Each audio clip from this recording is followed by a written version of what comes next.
All right, everyone, welcome day 2 of our March 2026 Game Fish and Parks Commission meeting. Coming to everyone from the beautiful city of Pierre.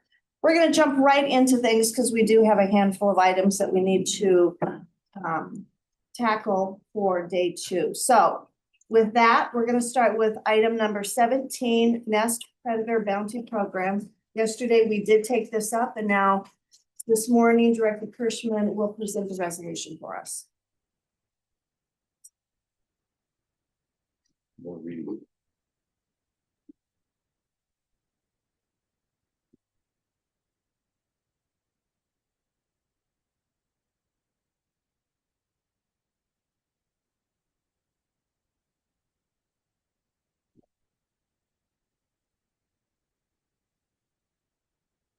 Good morning, Madam Chair and members of the Commission, Secretary Roebling, Tom Kirschman, Director of the Wildlife Division.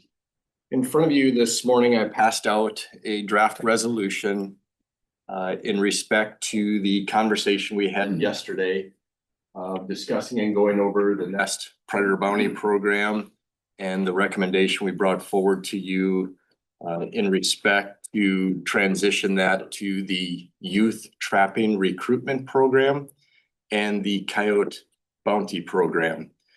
As we discussed and had your conversation yesterday and trying to answer your questions, and where we landed at the end of that conversation, hopefully what is included in the resolution here will fit your discussion and the desire moving forward based on the recommendations and your desires for these particular programs. As I mentioned yesterday, we would draft a resolution, bring it forward, and basically take 3 actions in it. Number 1 would rescind essentially the prior resolution that you passed in 2003 that talked about the Nest Predator Bounty Program being conducted in 23, 24, 25, and 26. And then the next 2 parts would be the transition to the Youth Trapping Recruitment Program and the details that we discussed in that. And then the second part would be the approval of the Coyote Bounty Program as we discussed yesterday. So if you look at the resolution in front of you, it's a front and back. Basically that front side talks about components of the trapping of nest predators. And again, talking about some of those key components of high intensity local areas during the primary nesting season, getting youth in the outdoors, those experiences, transitioning to the what we're calling the Youth Trapping Recruitment Program. And it also talks about some background on the Coyote Bounty Program in conjunction at the same time that we really focus a lot of our our livestock depredation.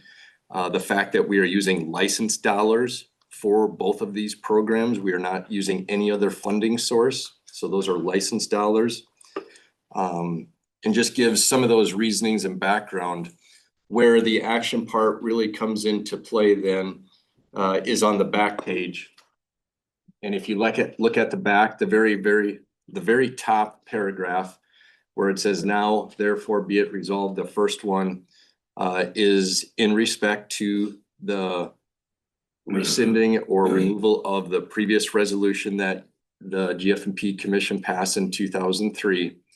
And then the next one would go into the approval of the Youth Trapping Recruitment Program with some of the details of it. $10 per tail for those 5 species, not to exceed the 200,000 as discussed yesterday.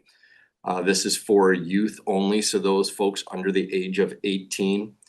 And the program will run March 1 through July 1.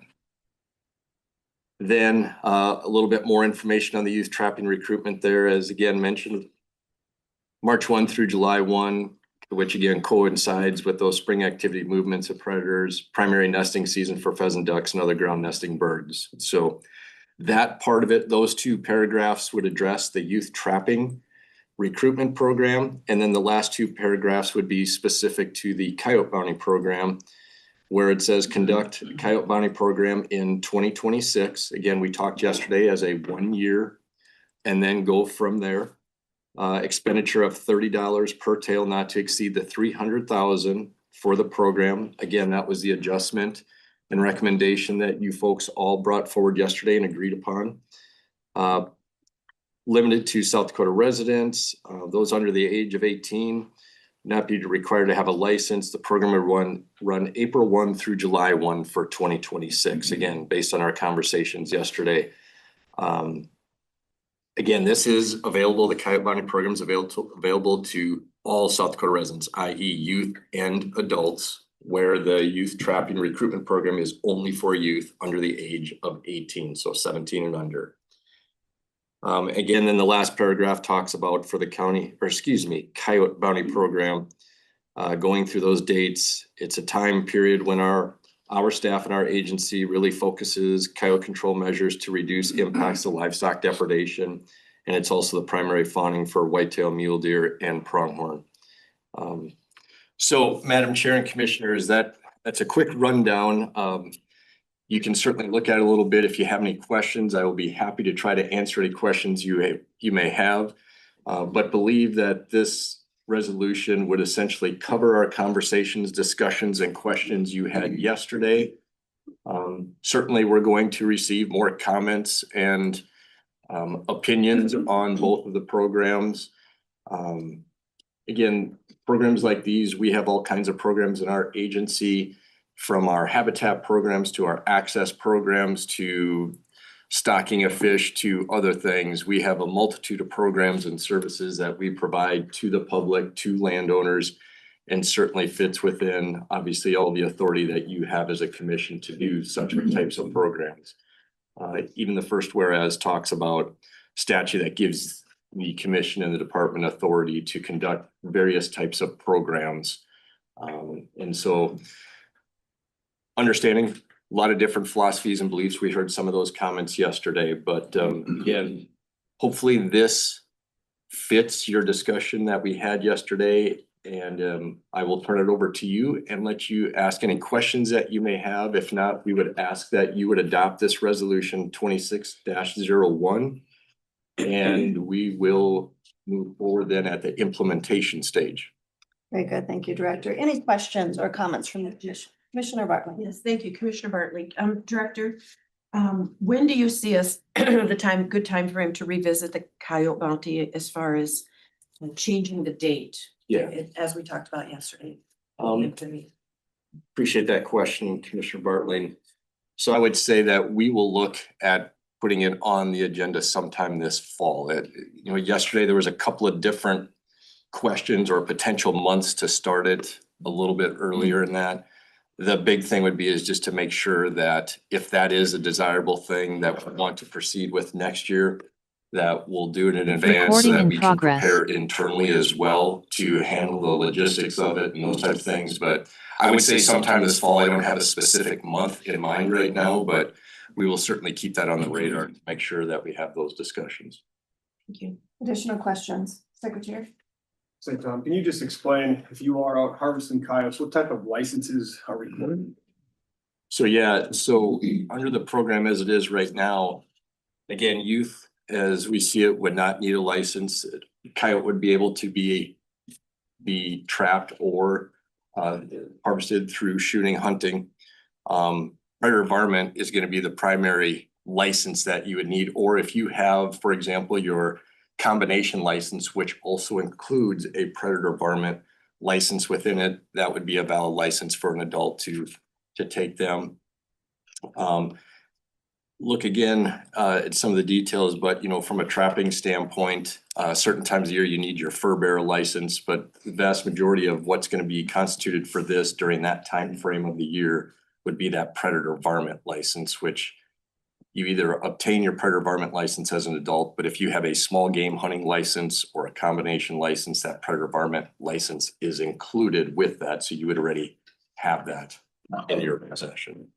And when we put more information out there for the public on this as we proceed, as if desired by you, then we'll make sure to spell all those things out and all those details and make sure everybody is fully aware of what will be needed. Additional questions or comments? Commissioner Nyberg. Tom, tell us What demographics do you keep track of in regards to the program? I understand species, but do we know where the youth are gonna be coming from? Do we track that Yeah. by county? Yeah, Commissioner, so in the program as it's run the past years in this Predator Bounty program, we have by age, we have by county. We actually have a dashboard that we call it, that's on our website as well, that people will look at. And in particular, what's of interest to folks there is where were we at in the program, how many were turned in, but then it also shows how many in each county by species as well. So you can see exactly the distribution geographically. We collect that information when you come into the turn-in days of who's turning them in, the individual person, their age, location, where they were taken from. We ask all that, and we will do the same here moving forward as well. Both for obviously the youth program, we're still gonna wanna know what counties or what locations they trap the critters in. And then on the coyote side, we'll do the same thing. We wanna know if they're a youth, adult, get their age, location of the harvest, and those types of things. And then we can do more with that and share that information with you and the public. On the educational side, keyword is recruitment. Outdoor campuses have educational programs with trapping. Yep. Social there's- media. Yeah. There's certainly some of those trapping activities and programs that happen at the campuses with some of our staff. In the past, we've also worked with some of the trapping organizations to do, I'll say, clinics or we have a program that was called Trapping 101 for a while. We're gonna continue to look at that and see how we can expand that, take that to another level. So some different venues and avenues there for recruitment. It was a really nice partnership with South Florida Trapping Association and the Western Fur Harvesters are probably the two primary trapping organizations in the state. And they certainly do a lot of outreach as well to youth in respect to trapping. So we'll continue to work with those types of organizations. Very good. Additional questions from the commission? Tom, and you alluded to this in the beginning of your comments, but if there's any confusion as to why it's the resolution versus the public 30-day or 60-day, can you just share why Yeah. we're going this direction? Yeah, so there's always a lot of questions about, putting it out there for public comment and those things. So again, in respect to a program that we're talking about today, when you look at the grand scheme of things, as I mentioned, we have all kinds of programs that we offer from our agency, from Habitat Access, other things. Even in those, we have discussions, we talk about the programs, we give overviews to it. But even in those things, those programs are not put into administrative rules. So it doesn't follow the exact process or the process of rule promulgation where you do proposals, you do finalizations, then we take it in front of the interim rules committee, so on and so forth, ultimately to the Secretary of State posting to put in administrative rule. Our programs are not put in administrative rule.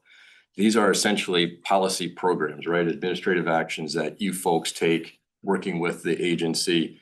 In fact, most of our programs, we don't even sit here and ask you to formalize a resolution to do a program. We don't do that for the walk-in area. We talk about those programs. We're all in concurrence and agreement that those are worthwhile programs.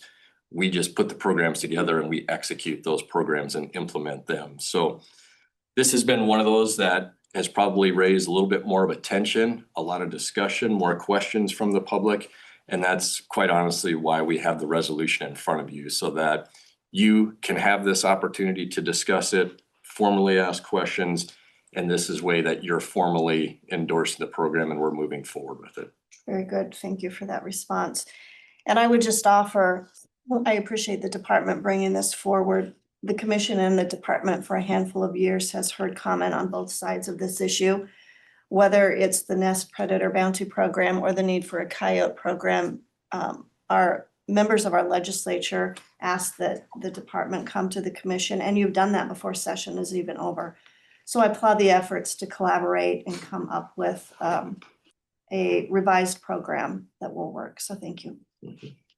And with that, we do need a motion to move forward with this resolution. I move to move forward. We have a motion to move forward and adopt the resolution from Commissioner Whitmire and the second by Commissioner Spring. Any comments on that resolution? Seeing none, all those in favor, please say aye. Aye. Aye. Those opposed, the resolution is adopted. Thank you, Madam Chair. Thank you. And with that, we will move to item 18, Elk Action Plan. Good morning, Madam Chair, members of the commission, Secretary Roebling, John Kienta, Terrestrial Section Chief. Good to see you guys again today. We're down a couple of commissioners. We had 8 yesterday. Yeah, this is great. So I want to talk a little bit about the Elk Action Plan and some of our discussions at our January meeting. Andy Lindblom gave you a presentation at the January Commission meeting and went over the draft Elk Action Plan that we were ready to put out before public comment. So I'll just couple high points on some minor changes to the plan, and you heard Andy and Andrew reference these yesterday as well, but just so that they're front and center, that current draft action plan, one of the slight changes is to eliminate any elk license success threshold. So currently, we have a hard line that says our any elk licenses, that success has to be 75% or greater. And so we're in the draft plan, we're eliminating that hard line. We'll still consider success, and that's important to us, but we'll lean very heavily on the average age of bulls harvested on any elk licenses. So that threshold is we want to see bulls 4 years old or older, 60% of those, or 60% or greater for the average age of bulls. So we'll use that and then consider success and not use that success as a hard line. The other adjustment to the plan is to change the percent of archery any elk licenses that we allocate. So currently we do 25% archery any elk and then the 75% to rifle. So what the draft action plan says is that we would do 30% to archery and 70% to rifle, just to adjust that to the number of applicants and the demand for those licenses, just a slight shift there. So those are the two changes in the action plan. At our last meeting, we had some discussion about the population objective, and in particular, Commissioner Beese asked, if we increase that population objective, would that allow for more opportunity? And I think, or I'll tell you that we have a huge demand for elk hunting in South Dakota. A lot of people are desiring to hunt, and it's a great experience, great opportunity. And so that makes sense to us that, if we can get more people afield and get more tags in folks' pocket, we address more of that demand. And so, based on those discussions, the commission did direct us to put the draft action plan and then this idea of increasing the population objective out for public comment. So we did just that after that January commission meeting. We received over 200 comments, so lots of comments on both the action plan, but also the population objective. I'll focus on that population objective for now. And we went through all of those comments. We had staff look at those and whether folks supported it or not, and kind of what they were thinking about. So overall, about 80% of the responses that we received were in support of increasing the population objective, and about 20% opposed it. Just kind of high level, what were some of those comments? So the folks in support probably goes, no big surprise. They want to see more elk. They'd like to see more licenses and increase their draw odds, so their opportunity to get an elk license in South Dakota. Some folks said that they would like to go even higher. So let's not just go to 9,000, let's go higher. And of course, we heard that from the Wildlife Federation yesterday that, they'd like to see it at 10,000 or even more. And so that's all fine and dandy. The folks on the opposed side, generally what we heard is that they feel like we have plenty of elk right now, or maybe could use even a few less. And then there was some talk of depredation issues, so some damage that elk are causing there in the Black Hills.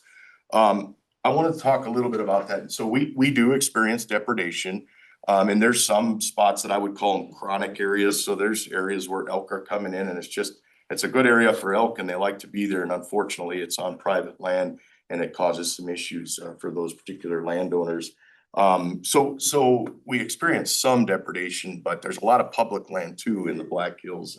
And for those folks that are experiencing depredation, and particularly those areas of chronic depredation, we're using that wildlife damage management program that I talked about yesterday and working with those landowners to address those issues that they're seeing. And we've got a number of programs. We assist with fencing, stack yards to protect their stored feed. We have food plot and hayland contracts that we work with them on crops and just, the grass for hay out there. And then we also direct hunters to them, and we try to focus harvest in those chronic areas and address those numbers for them. So we give them a little bit of reprieve there. So what I would say is if the commission desires to go to a higher population objective, so if we go to 6,000 to 9,000, it would not be our intention to go right to 9,000. And quite frankly, we're not going to be able to do that in a year or maybe even 2 years. It's going to take a while for us to get up there if we want to go that direction. And we certainly wouldn't look to increase in these areas where we know we've had issues in the past. And I'd like to refer back to some of those maps that Andy showed you yesterday. So you look at what we're doing right now. We want to maintain that elk population at about 7,800 elk. So overall, a maintained goal. But if you remember on those maps, some of those units were a decrease objective. So we're able to kind of turn areas on and off and address numbers of elk, even though we may want to maintain or increase the population. We can still put some pressure on elk and still help in these areas that we want to see a bit fewer elk and honestly address that depredation. So I would say that. The other thing I would like the commission to know, and we're really proud of, is we know a lot about elk in the Black Hills. This is a species that we've studied quite extensively. We do a lot of surveys, collect a lot of data on elk, and in particular, we're doing our aerial survey every 4 years, and then also modeling efforts that we do in between those aerial surveys. And I can tell you it's very accurate, and we have a really good handle on the number of elk in the Black Hills. The other thing that we know from the past is that if we want to, we can bring this elk herd down and we can bring it down fast. So where it takes some time to grow the elk herd, we want to go the other way. We can issue the licenses and we can bring the herd down. So that's important. And again, if we can be strategic about it, like I was explaining a moment ago, we're able to address any of those depredation concerns and do it fast with hunters, which is great. So. Just a little bit more on depredation. I would tell you, as I did yesterday with the wildlife damage management plan, it's our field staff, right? Our wildlife damage specialists, our program managers, our regional supervisors. They're the ones that are addressing these requests for services and working with those landowners through those WDM programs to provide them with some assistance. So we've talked to them about increasing this population objective. We want to make sure they're okay with it because they're the ones that are going to, deal with any issues of increased elk and such. And I can tell you that they fully support this. So those folks on the ground that are impacted most by this support an increase as well to the population objective. So kind of wrapping that all up, what we're seeing so far is a lot of support both from the public and from our staff to increase that population objective. And what we're talking about is 6,000 to 9,000 elk. I'll say it again, our intention would not be to go right to 9,000 if we choose to put this in play. And the current proposal that you all made yesterday, that's to manage for 7,800 elk. And that's what it would be for the next 2 years. We would want to, if we change this objective, come back to you and say, okay, let's start building the herd. We just roll with that. And what we do in the meantime, and what's important to us, is to monitor and evaluate habitat conditions in the Black Hills. And that's really what will dictate, along with that depredation, that'll dictate where we would like to go with the elk population. So if things are looking good out there and we're addressing depredation issues, then we'd be in a good spot to try to build to that 9,000. If things aren't looking so great, we'd probably stay where we're at or even maybe decrease. And that's the nice thing about that range. 6,000 to 9,000 gives us a lot of room to manage for the conditions and manage for the situation that we're in. So that would be important to us. And again, if we increase the elk population or if we decide to do this and when we do that, we would do it in the appropriate places. So we know where historically, it's just not a good idea to have a lot of elk in certain places. But we also know where we can grow elk and it's all public land and not have a big impact on private land or some of those livestock operations. So primarily in the Black Hills, that's gonna be like unit 1 and 2. If we were to make increases, it would be in those areas, not on some of those peripheries where we have a lot more private land. So kind of wrapping this all up, Madam Chair, it would be the department's recommendation that the commission direct us to revise the draft action plan and include this 6,000 to 9,000 population objective. And that we would think that we should put it back out for 60 days of public comment and then come back to you at your May commission meeting with an evaluation of of those comments and make a decision there as to whether we would adopt that plan with those changes that I talked about, including the population objective, or make some changes and move ahead with something different. Good. I'd certainly take any questions. And I just wanna, for the record, and I apologize, I didn't do this sooner, we do have Commissioner Teal with us online, so. We'll allow him to ask a question, should he have any. Any questions from the commission? Just comment. Commissioner Whitmire. Commissioner Whitmire, yeah, thank you. That you touched on the most important thing for me, which was what's the downside? I mean, it's easy to, say, hey, everything's all, hunky dory, we're gonna give everybody 2 tags, and here's how we're gonna do it. I mean, that's not, but we're not gonna be able to do that, but we are, trying to maximize what we can without repercussion. And I think, and that is between you and the biologists. I mean, hats off. I mean, like you said, you've got a really good hold on what's going on out there and where we can go, and all the science, from the biologists are telling us that we can move ahead in some of those areas, and addressing those concerns of those, with the depredation. Depredation. I mean, I'm just so happy when I hear I mean, you guys do a lot, the fencing and the feeding and conversations and whatnot. So, no, it's really good to hear those things. So I appreciate that. So yeah, I'm fully supportive of this. Additional questions from the commission? John, should we move forward with this as a commission? And I know we'll have the 60-day period if that does happen. Will the stakeholder group be called together to also examine this? Yeah, and actually, thank you, Madam Chair. I failed to mention that. So after the January commission meeting, I did specifically reach out to the stakeholder group and put this in front of them so they knew that what we were talking about. So yeah, if you choose to move forward today, we would put this back out for public comment. We'd ask Nick to put it on the website and a press release. And then I would engage those stakeholders again and make sure they understand what we're moving ahead with here and take some input from them. Yes. Okay, very good. Last call for questions. Seeing none, we do need to move forward with a motion for the department. Moved by Commissioner Bartley, Second. seconded by Commissioner Nyberg. Any comments on that motion? Seeing none. All those in favor signify by saying aye. Aye, those opposed. It does move forward. Thank you very much. All right, very good, everyone. Let's move to 19, Lake Sharp Fishery Update.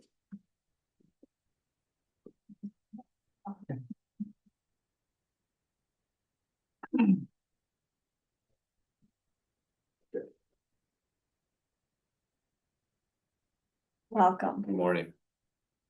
Madam Chair, members of the commission, Secretary Robley.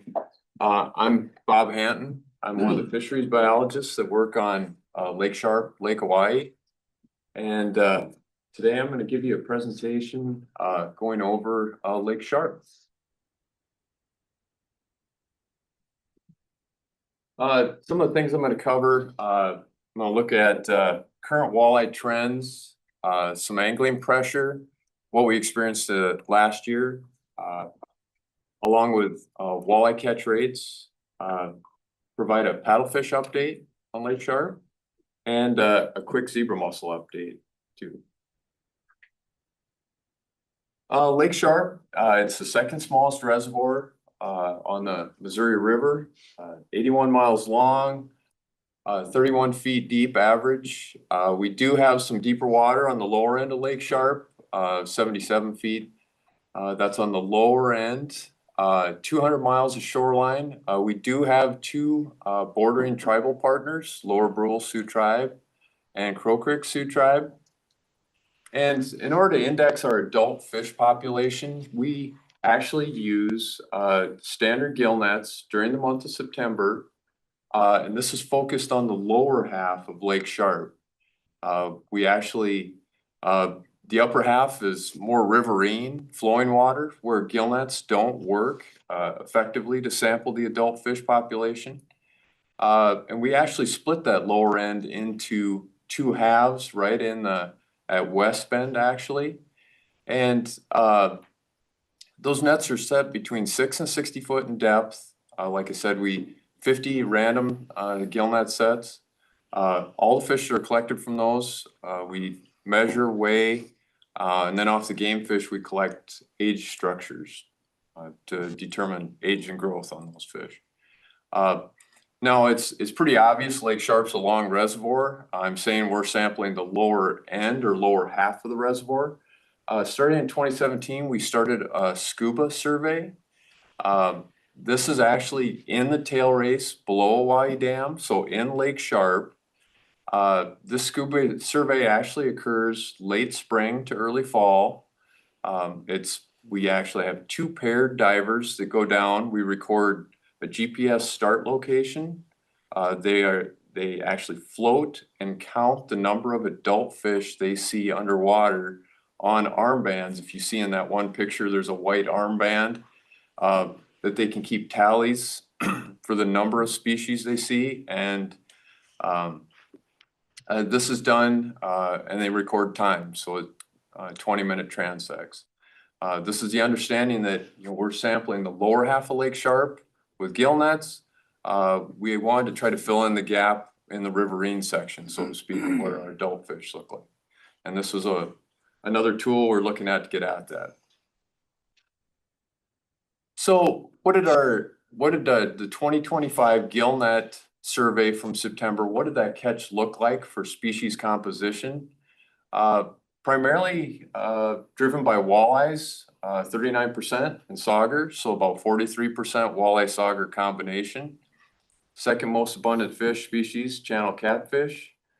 Smallmouth bass were third. And then other species were yellow perch, white bass, common carp. And the other category is native river fish. They're bigmouth buffalo, smallmouth buffalo, shorthead red horse.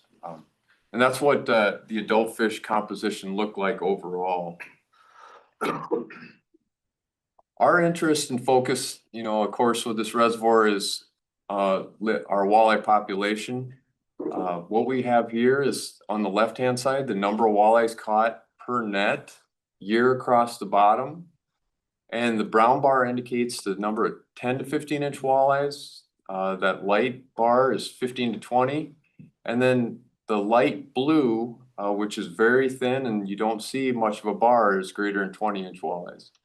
Lake Sharp is primarily smaller sizes of walleyes, but it is a walleye factory. It is a unique resource. And we don't see a lot of bigger walleyes.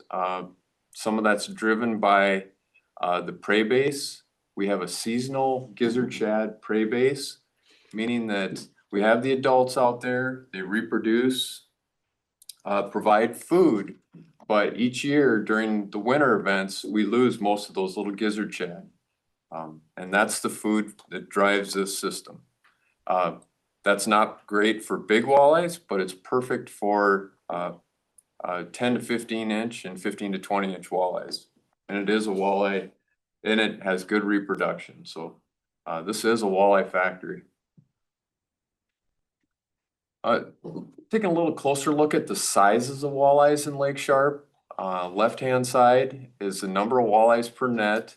The yellow bar is 15 inch and larger walleyes. The reason that's important is we have a 15-inch minimum length limit, 10 months out of the year. So walleyes need to be 15 inches and larger to keep. We take that length limit off during July and August when water temps come up and hook and release mortality goes up. And that allows anglers to keep those smaller size fish. When we looked at this is from our gillnet surveys. This is in September, so this is after the walleye fishing season. Most of our walleye harvest occurs in April, May, and June. We still had 25% of our walleyes that were 15 inches and larger.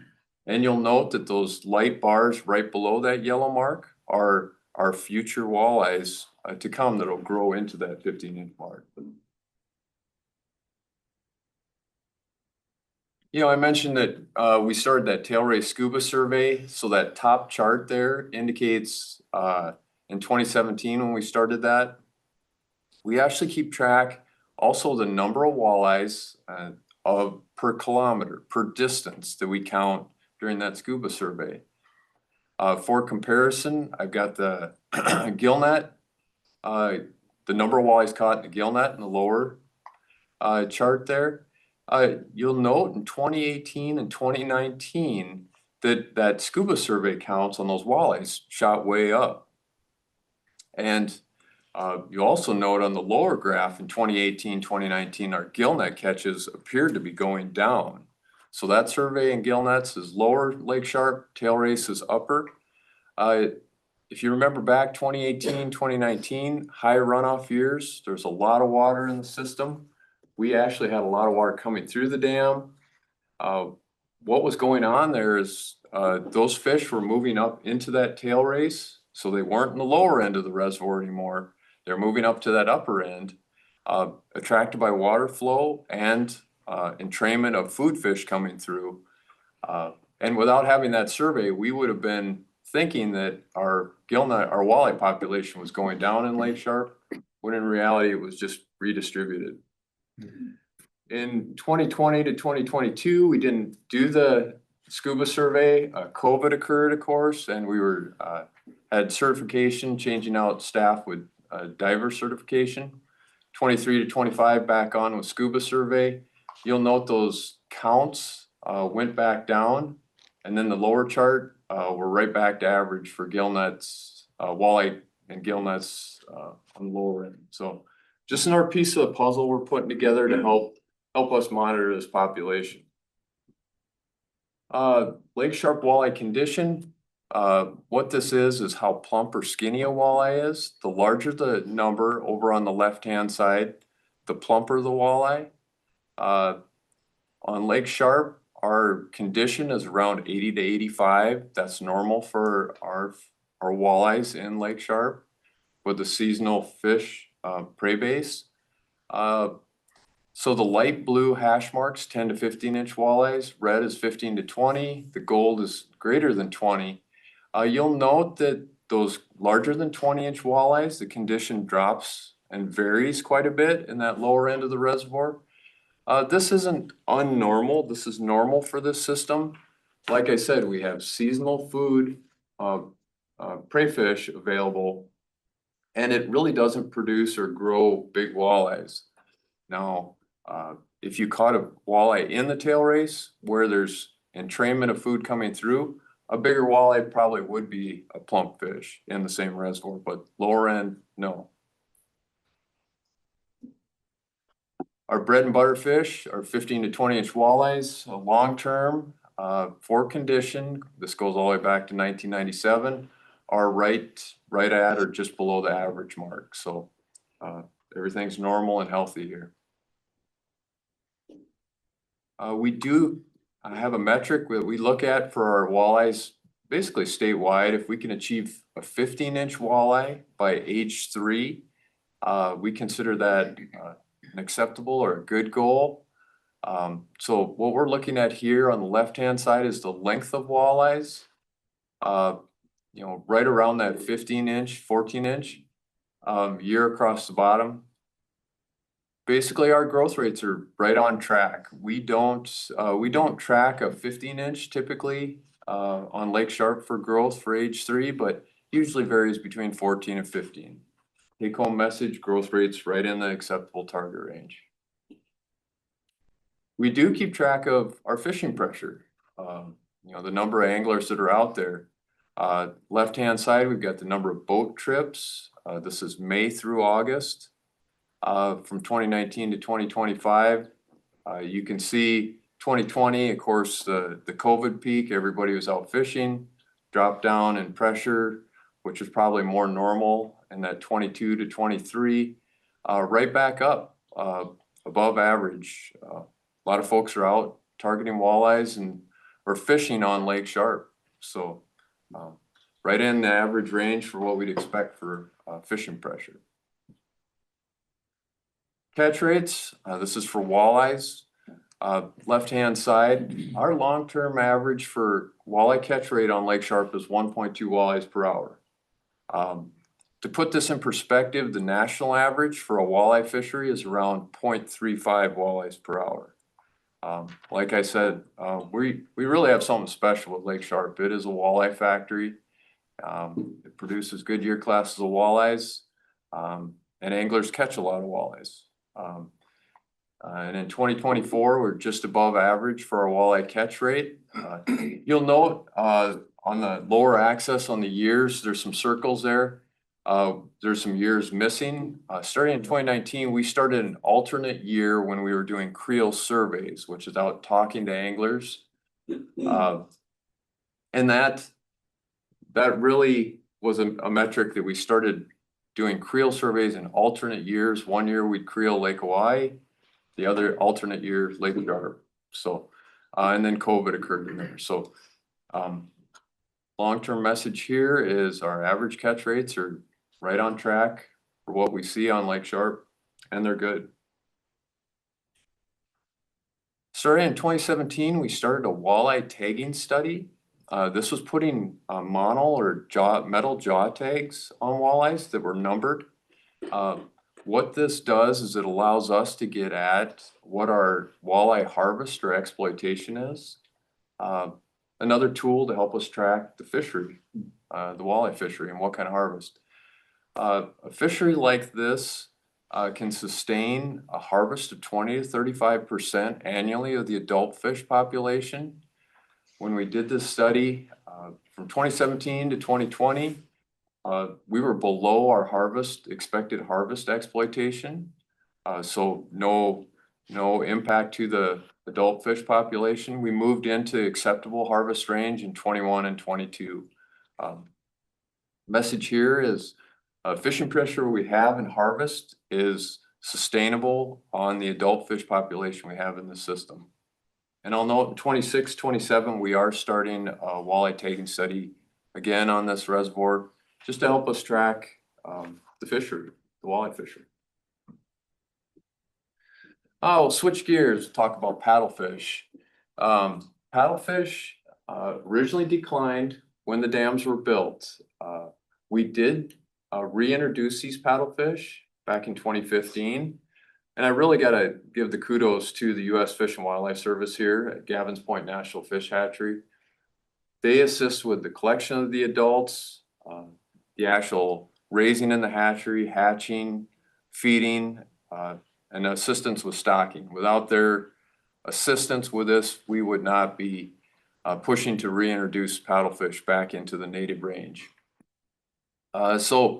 We've stocked 17 to 44,000 juveniles annually since 2015. These stockings have been successful. We're seeing them in the Stilling Basin, which is right below the dam, the tail race, and then Hippo Lake, which is a backwater area off Lake Sharp. And we started collecting and tagging these fish using gill nets in 2022 to get a handle on the population.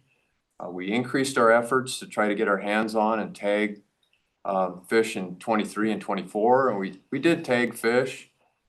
2025, we doubled our efforts. We were really trying to get a handle on our paddlefish population to get a population estimate. But with that doubling in effort, we didn't double the number of paddlefish we were trying to catch. Basically kind of giving an indication that we weren't finding a good way to successfully collect these fish. And then we were probably going to need some assistance. What we did find out is that these fish are healthy, they're growing. they're still, they're 36 inches is about the average size, and we measure paddlefish from the front of the eye to the fork of the tail. And they're around 14.5 pounds, so they're small, but they're growing and they're healthy. So where are we going with this? Really the goal of our paddlefish in Lake Sharp is to eventually create a sport fishery. However, like I lent to is we had a hard time getting our hands on paddlefish, even though we increased our efforts with gill netting. Starting in 2026, we're starting a study with SDSU. They're gonna work with us to try to develop some strategies to find a better way to estimate our paddlefish population, whether it's collecting them with gill nets or using other forms of technology to estimate that population. They're also gonna help us with assessing our age and growth, and where our locations and timing of our paddlefish are for both our anglers, where we can expect to find them in the upper end of Lake Sharp, for both anglers and for us to monitor the population. So that's something neat and interesting to come. Just a one slide update just on our zebra mussels on Lake Sharp. 2019, we first detected zebra mussels in Lake Sharp.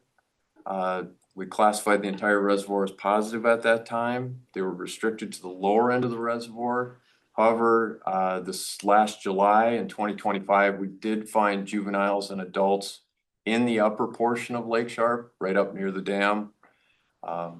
Basically, it's just the message that, and we want to try to slow the spread of these by cleaning, draining, and drying our watercraft before we're moving anywhere else. So we have a lot of folks that fish Lake Sharp and then jump to another water body, sometimes within the same day to fish. So with that, just a quick summary wrap up. Our overall walleye abundance, just below average. 25% of our walleyes are above the 15-inch minimum length limit in September, but we've got more to replace them coming up for this next fishing season. Our walleye condition is stable. Our growth is just below our target of 15 inches by age 3. We've got average fishing pressure catch rates. Our paddlefish stockings are working. Fish are healthy and growing. We're starting a new study in 26, get a better handle on our population. And we've got zebra mussels have essentially moved reservoir wide on Lake Sharp. So just a clean, drain, and dry. Yes, with that, I'd take any questions. Very good. Questions from the commission and or comments? I do have a couple of questions for you, Bob. Yeah. When you talked about the walleye tagging, how often, or how did it work? Was there a website or a phone number that anglers could reach out to you? Madam Chair, that's a great question. And this is where we ask for help from the public. Once we tag these fish, we need input back. So we do have a website on the South Dakota Game Fish and Parks webpage, where if they catch a tagged walleye, they can report that. It's a simple entry form, and they will be contacted with information about the fish that they caught, where it was tagged, when it was tagged. And it provides us information to manage that fishery. So what did you find in terms of engagement? Did you get folks that were signing up or logging on and providing info? We do. We get a great response. Folks that catch a tagged walleye, it's almost considered like a trophy. And we do put a portion of those tags as reward tags to help us tease out reporting rates. So a portion of those fish did have $100 reward tag, that if they caught it, it says reward on the tag. If they report it and can validate it with a picture of that reward tag, they receive that $100 reward. But what that helps us from a tagging project, helps us tease out non-reporting rates too, for fish that aren't rewards, that just have a number on them. Okay. And then my other question about the public, the Creel survey, did you find that folks were willing to share information there? They are. We've basically done creel surveys going back 30 years on these reservoirs. Most anglers have been through a creel survey before, and they're very acceptable. They know that what information they're providing us is helping us manage this fishery. So, yeah, very receptive. Additional questions from the commission? Madam Chair, Commissioner Kirkby. Commissioner Kirkby, do you use certified divers you have on staff, or do you contract that out for the scuba survey? Madam, through the chair. Yeah, that's a great question. We actually have certified divers that are on staff. Some of our biologists, my fellow biologists are certified divers. Yeah. Through the state. Very good. Additional questions, comments? Madam Chair, I just had one comment and question, I guess. First off, Bob, thank you for a great report. Just a question on how do we sample year one age walleyes? I mean, obviously they don't necessarily get caught in the gill net, but how do we determine the hatch that year? Do we have a way to do that? Through the chair. That's a great question. In the past, what we used to do, is we would do electrofishing surveys where we do fall electrofishing and look at, what kind of reproduction we have. We found those very highly variable. At this point now, we just look for, we're not actually looking at our age zeros is what we would call them. Yep. We're waiting till they recruit to our gear. So yeah, there's a little bit of a window that we're not seeing that first year of those age zeros in our gill nets because the mesh is too big to catch them. Yep. However, we've managed Lake Sharp long enough that I'd say 3 out of 4 years, we get good natural reproduction. So we're comfortable managing that way. The reason I ask, we don't stock Lake Sharp, we didn't necessarily mention that. It's one of the only fisheries we don't really stock. There's a lot of walleyes. So You're right. You're right. It's an amazing fishery for natural reproduction. It is. It is. Yeah, you are absolutely correct. It's one of the, I guess we like to term it as we try to kind of hands off our management. We've never stocked walleyes on Lake Sharp. It really does a lot of its management on its own. A unique resource. Okay. Thank you. Great report. Thank you very much. You bet. And with that, we are going to move to item 20. We'll receive the stamp project and 2025 accomplishments. Welcome.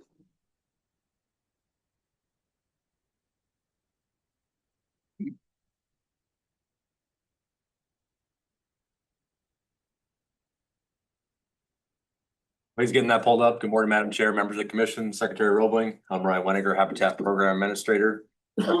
Jake, you want to introduce yourself? Morning, Madam Chair, members of the commission, Secretary Roebling, Jake Davis, Fisheries Program Administrator.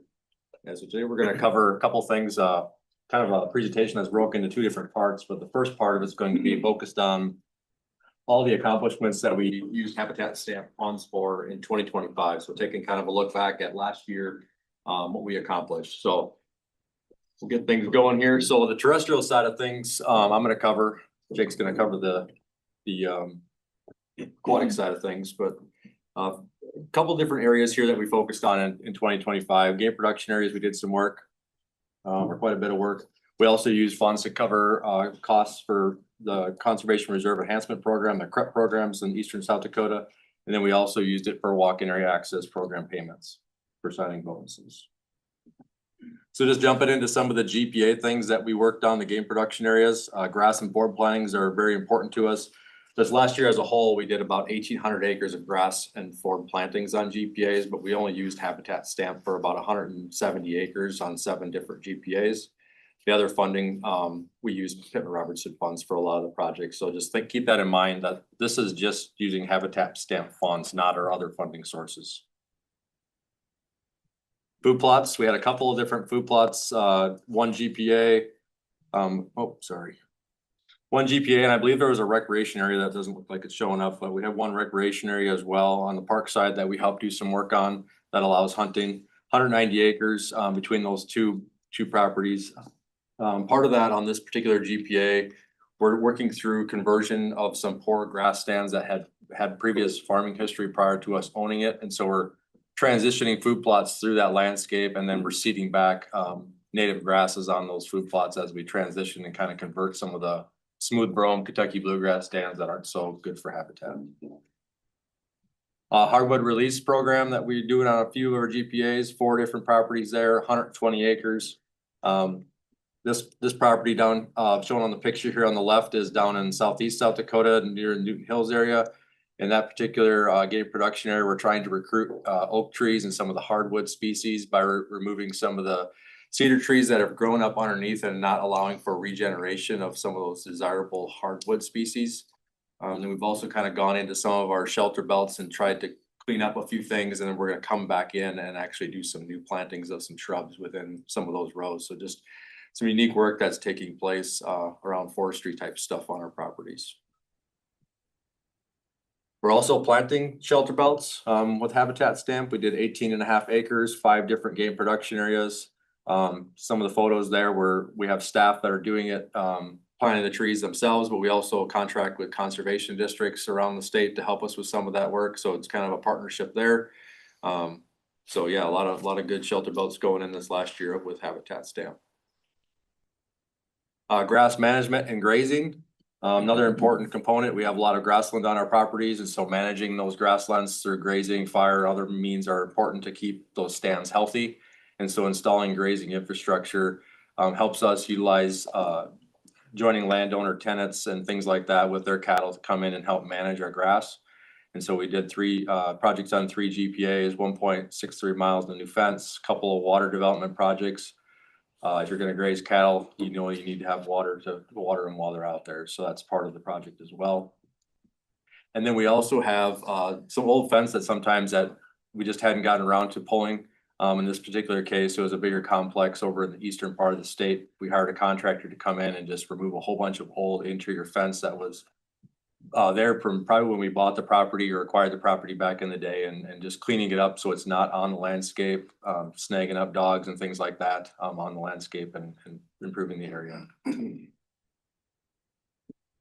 Access trails and roads, another important thing. We have all this great habitat. We have great wildlife populations on our areas. We got to get people to have access to them. And so 6.6 miles of roads and trails that we worked on across 7 GPAs, improving some of those low areas coming into properties or getting access. Not everybody has a 4-wheel drive pickup, so allowing some, smaller vehicles that maybe people from the city of Sioux Falls or other places that just maybe have a car, want to go out and do some hunting, have a hard time getting access to. So keeping those roads and trails in good shape is important to get people to our properties to hunt. Along with that, parking lots are also important.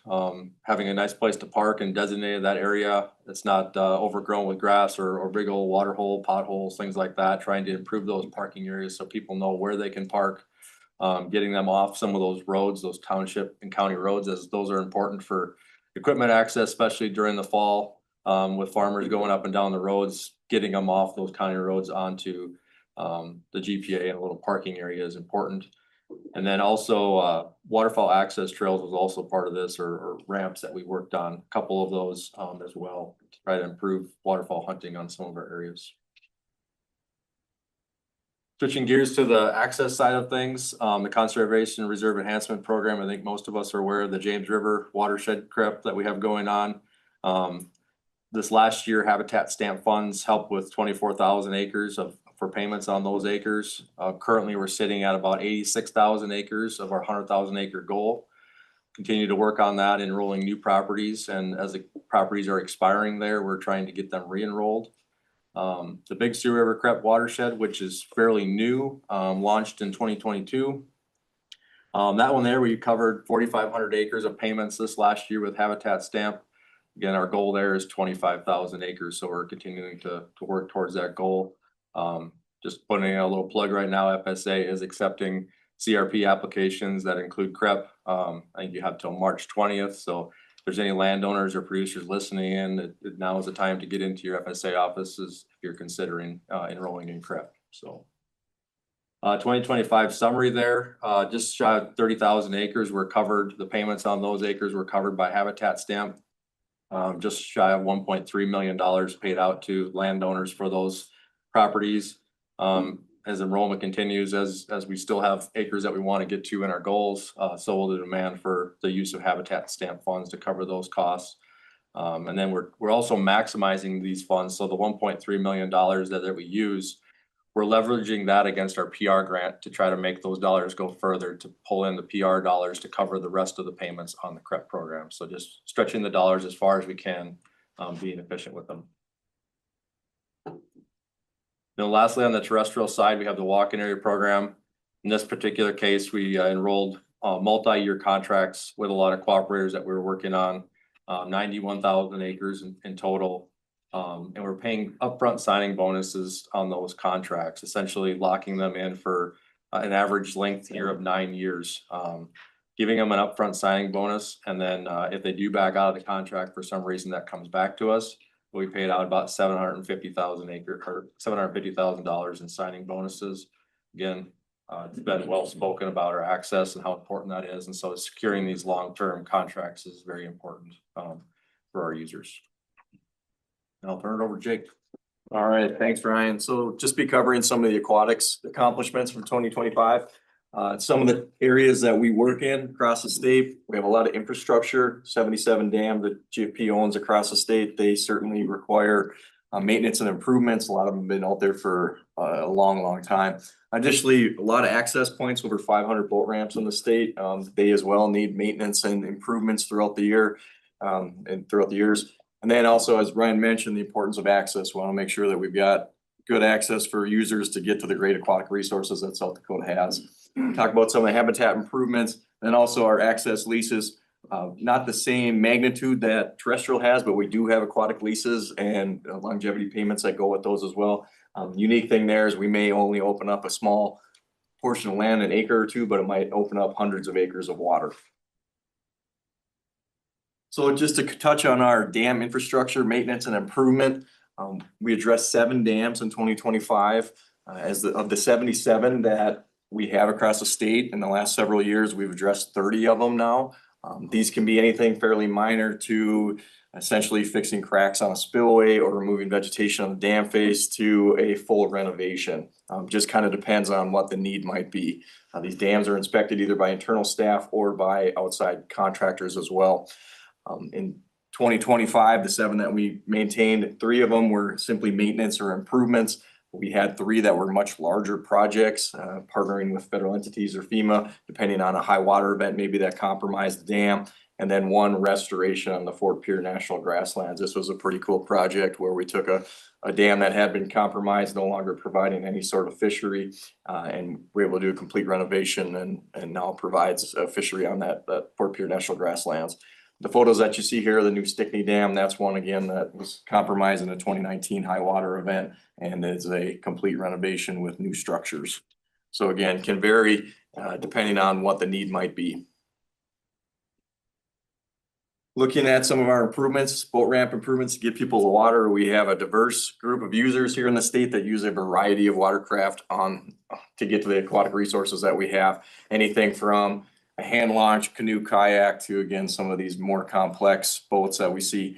This picture here is highlighting something on Wolf Slough, where we were able to go in paired with an access agreement along with some public land, and then basically create a much more user-friendly access point. This would be something similar to a primitive boat ramp, as we would call it, more of a hand launch. However, you could launch with a trailer as well if need be. We had 4 projects across the state in 4 different counties. And on an annual basis, again, we're just seeing what's needed on the landscape and going in and making those improvements. And again, they can be anything from very simple like this to a complete renovation of a large plank boat ramp in some cases. Some of the habitat improvements that we did across the state in 2025, and when I say we, I should mention our staff. We've got habitat staff across the state that are putting these projects on the ground. We had 8 fish passage projects that occurred. And what I mean by fish passage, we've got these pictures here on the left of culverts. These can create issues in flowing waters where you may have a terminal drop where a fish is not able to make that jump, if you will, and it becomes a barrier.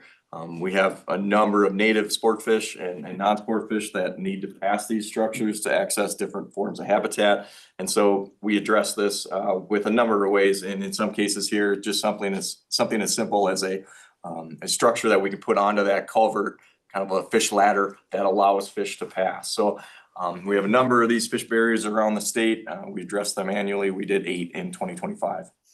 Also had a dredging project. This is where we're going in, removing sediment. Sedimentation is a major issue in impoundments all across the state. In areas that we feel like we can go in and conduct this removal, we will. It is fairly costly at times, and so we are very strategic when we do this activity, just because it can be a very large endeavor. Also had one stream restoration. This was on a cold water stream in eastern South Dakota, very unique habitat. We're able to go in. Sedimentation was an issue there as well. We're able to work with that habitat, essentially remove habitat, move some things around, some in-stream habitat, and really kind of get that back to a cold water fishery that can sustain both cold water trout, cold water species such as trout, but also benefits native species as well.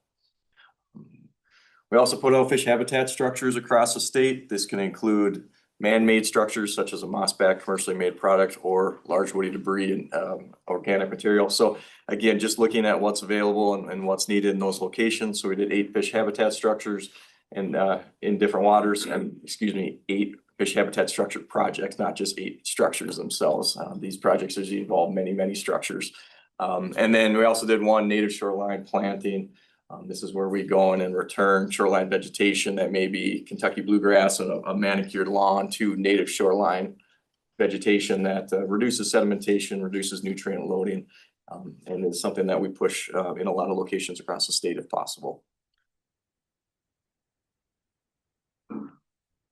As far as trail improvement and development, we do a lot of work across the state where we put out fishing docks and piers, help people get to the water. A lot of times you're putting docks and piers out to get past some of that shoreline vegetation so they have easier time fishing. We had 7 pier projects and 7 dock projects across the state. A variety of other ones. We do a lot of access projects. We had 28 other projects that occurred. This can be anything from vegetation removal, removing cattails so people can get to the shoreline. The image you have here is just some dense shoreline vegetation being removed and then going in with a rock, basically to allow for a casting platform, if you will. So a lot of different access projects across the state. And then we also improved roads and trails, as Ryan mentioned, important that we can get vehicles and people to the water. So we had just under 4 miles of access trail improvement in 2025. Did want to cover access leases real quick. As I mentioned, the lease themselves might be for a very small piece of land, an acre or so. However, it does open up a lot. So we had 2 access leases. One was 1 acre, the other was 1,350 feet. However, that opens up almost 900 acres of water to users. So just want to cover those as well. All right, so yeah, a lot of different projects happening across the state.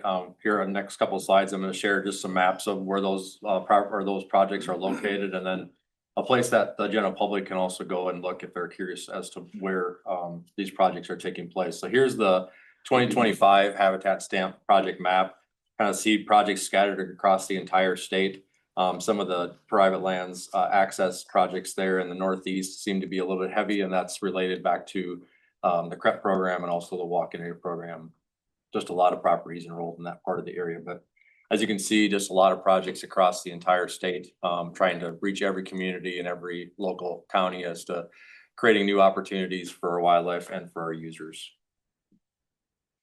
Here's a combined list going back since the inception of the Habitat Stamp. Again, just a broad range of different projects across the entire state.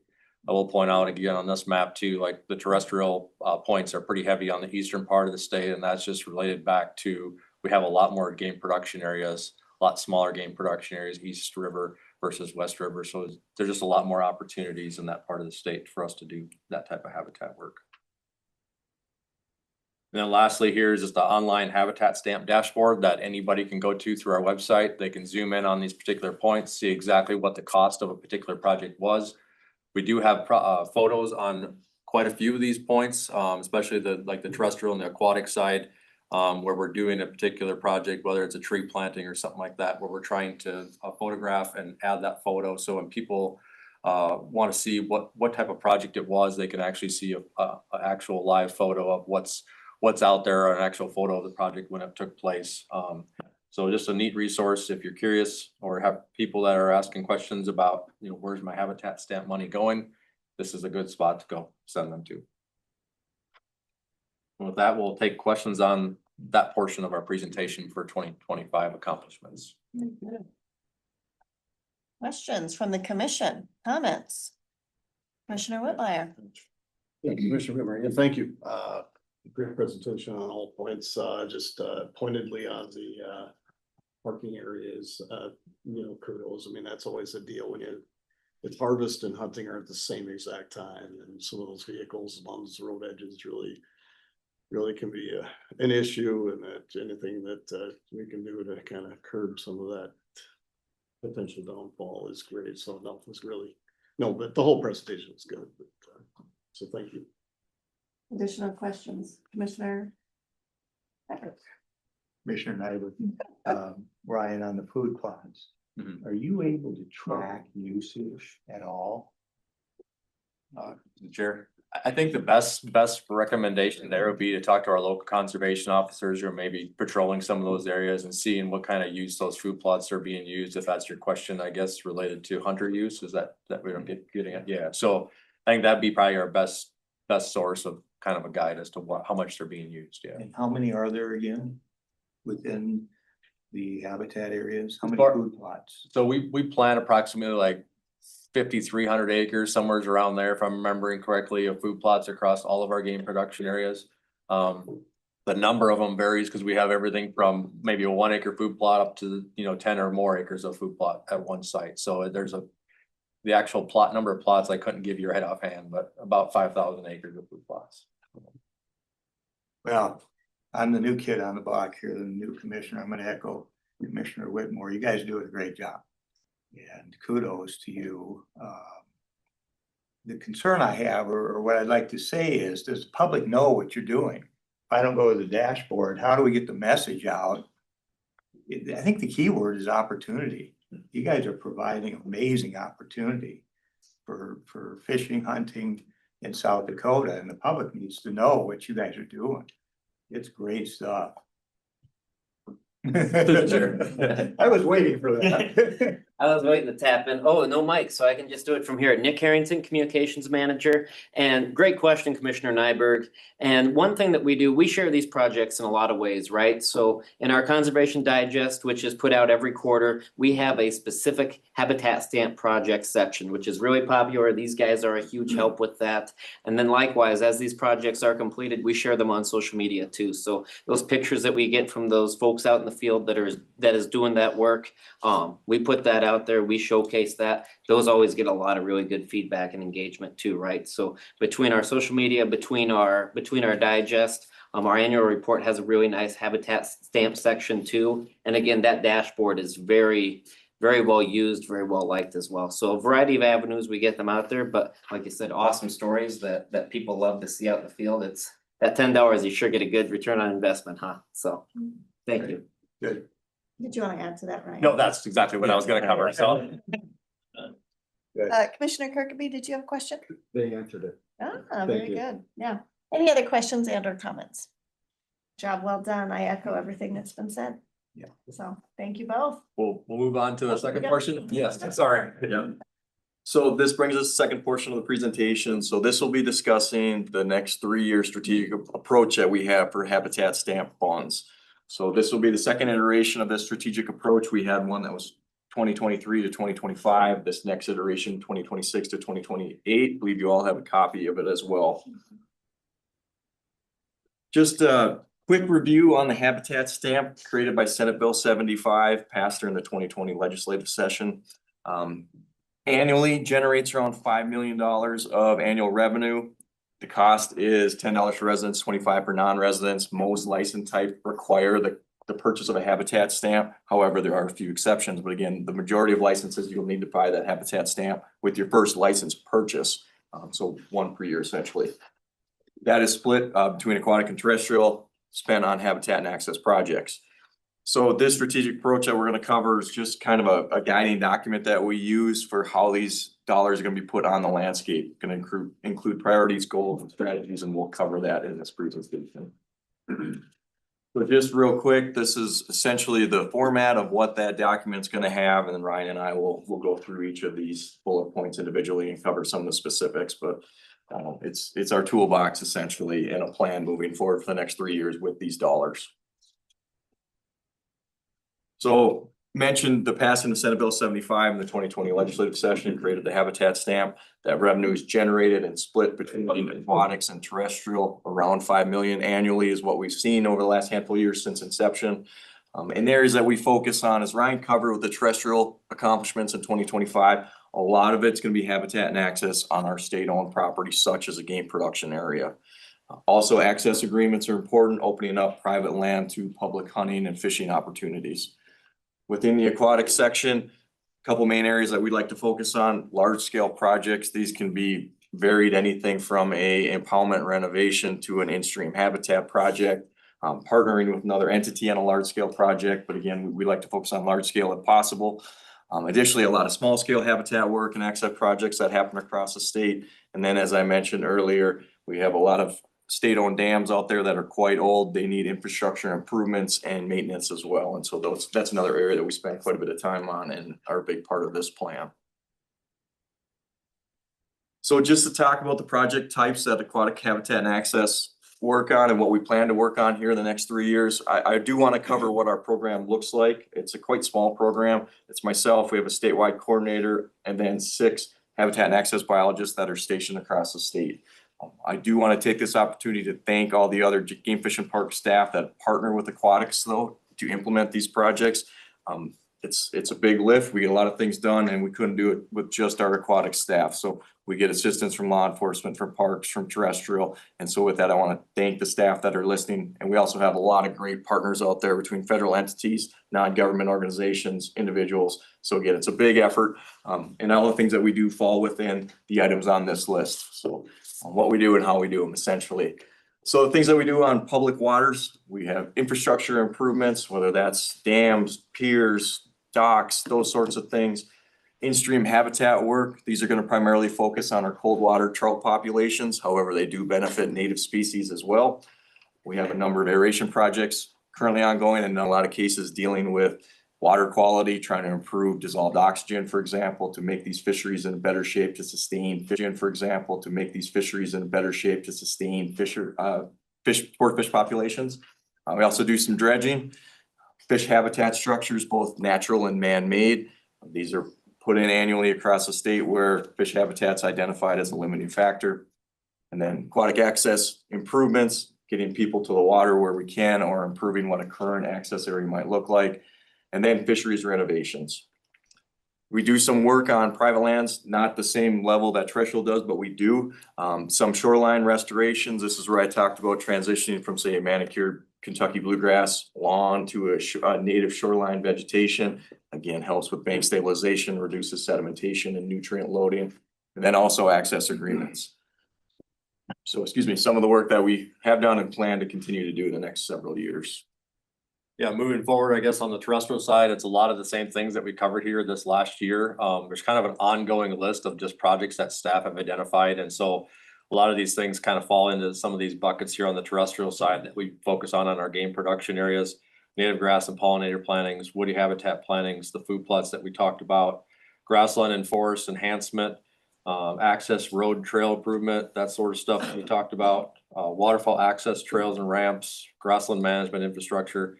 A lot of those things that we did this last year, there's kind of, like I said, an ongoing list of just a lot of things that have been identified that we continue to improve on our game production areas. On the access side of things, our 3 main focus areas there are going to be the James River watershed, the Big Sioux River watershed, and then again, our walking area access program.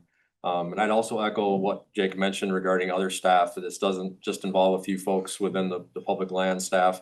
It goes outside of that. They put a lot of work obviously into it, but there's a lot of other partners within the department as well as outside the department that help make a lot of these projects happen. So project identification, how do we come up with these various lists of projects and things that get accomplished on the terrestrial side? Back in 2018, if you remember, for some of those commissioners that were around at that time, we did a GPA assessment. And we did one again here in 2023 to try to assess our game production areas, rank them and figure out, okay, what do these properties need to be to the highest level of habitat and access for the users. Staff are also doing evaluations on GPAs annually. A lot of times during the winter months, our public land staff are sitting down with other staff within the region, whether it's conservation officers and others. and talking about the various game production areas and what those areas need, whether it's a additional parking lot, an improvement to a trail, improvement of a grass planting, a new tree belt planted. All those types of conversations are happening at an annual timeframe to make sure that we have the best plans moving forward for the summer season. On the aquatic side, annual regional meetings that are taking place to discuss those various projects.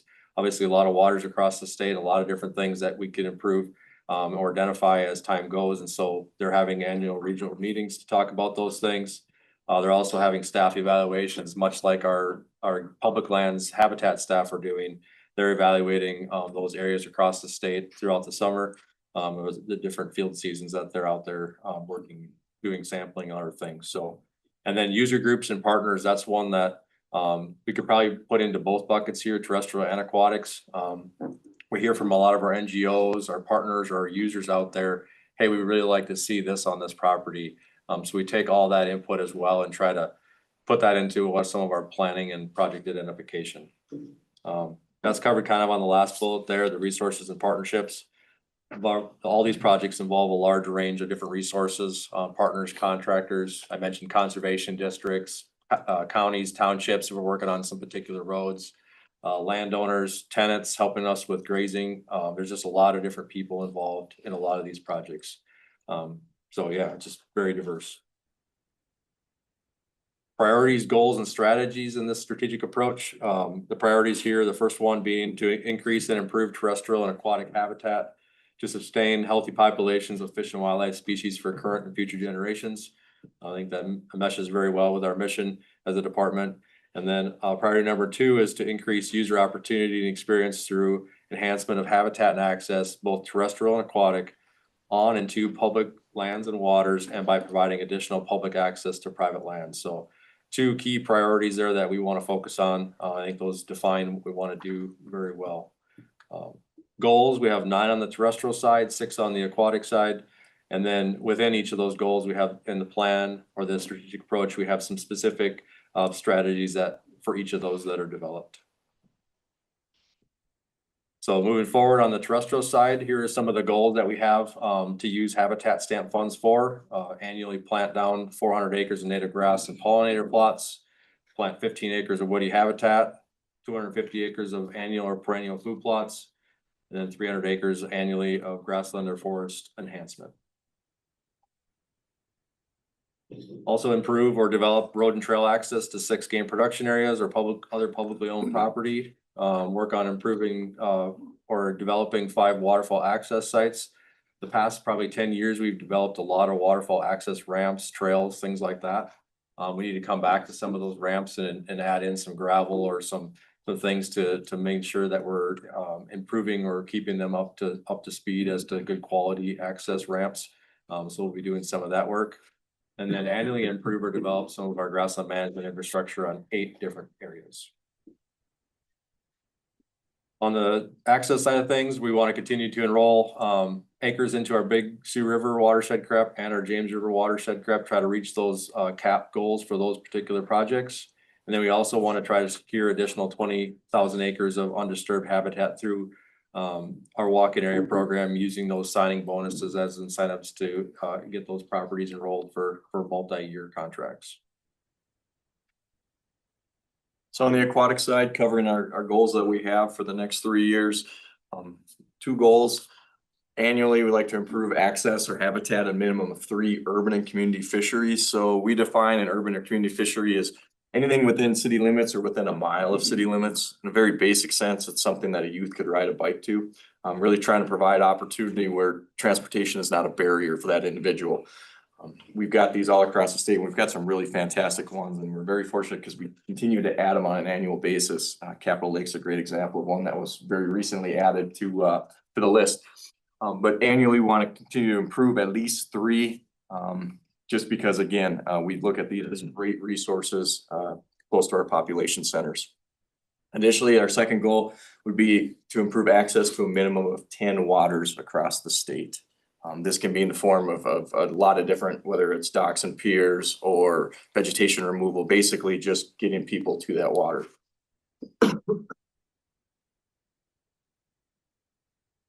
For our habitat goals, we've got several. We'd like to improve aquatic habitat in a minimum of 5 standing waters. So by standing, we mean a pond or an impoundment or a lake. We'd also like to do at least one in-stream, a minimum of 3 locations of in-stream habitat work by 2028. So hopefully 1 a year would be our goal. This would involve in-stream habitat, securing more water. In some cases, that might be a regulated stream, or additionally rocks, boulders, whatever it might be. So we want to make sure that we cover in-stream habitat. And then additionally, 1 large-scale project on an annual basis. These can be quite varied in nature, from essentially complete renovation or a dam rebuild, or partnering with another entity on a large dredging project, for example. But we'd like to do 1 large scale on an annual basis. So that's the goals that we have for aquatic habitat for the next 3 years. And the last one would be our infrastructure. We've got these state-owned impoundments. We'd like to improve infrastructure. Basically on an annual basis, we've got reports, both internal inspections and also from an outside contractor that inspected these dams. We have those reports, and we'd like to continue to chip away. As I mentioned, we've addressed 30 of our 77 dams. There are still additional needs that need to be met out there. And so on an annual basis, we want to continue to address those with that state-owned infrastructure on the landscape. As far as the reporting, as was kind of mentioned earlier, a lot of different ways that we try and get the word out to the public on where these dollars are going and how they can utilize this. We've got the online on the GFP website, the where the money goes, and on the Habitat Stamp dashboard. We also provide an annual update to Government Operations and Audit Committee. On an annual basis each fall, we're there in front of that entity providing an update on what was accomplished the previous year. As Nick mentioned, social media platforms, share a lot of these on Facebook and the other media platforms that are out there. Really, whenever we have the opportunity to highlight a project that was maybe recently completed, we want to do that. Then we also put signage out there. The sign that you can see the sign there on the right, and it's got a QR code. So if users scan that QR code, it takes them to the dashboard. But we put these signs out when a project is completed using Habitat Stamp dollars. Always looking for ways to highlight the projects that are happening out there, and want to make sure users know where their money is going and how that money is put out on the landscape. And with that, Ryan, I'd be happy to take any questions you may have. Questions from the commission? Commissioner Kirkby.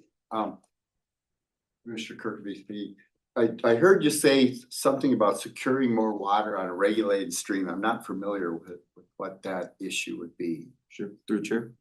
Yeah, Commissioner Kirkby, so for example, especially in the Black Hills, we have a number of dams out there, Pactola Dam being the primary one. That's what we call a regulated water, where you have storage in the reservoir, and then there's releases that go into Rapid Creek below. Rapid Creek, right below Pactola Dam, has one of our premier trout fisheries in it. But what we found is that trout population is very tied to releases and available water coming through that dam. So we are not the managing entity. It's the City of Rapid and Bureau of Reclamation. However, we work with those entities to maximize release schedules or annual releases to try and maximize water in Rapid Creek to sustain and increase that trout population below. And so that's an example there where, in a very basic sense, we're just trying to provide more water for fish.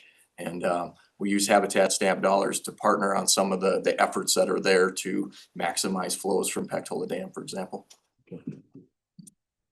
Secretary Roebling.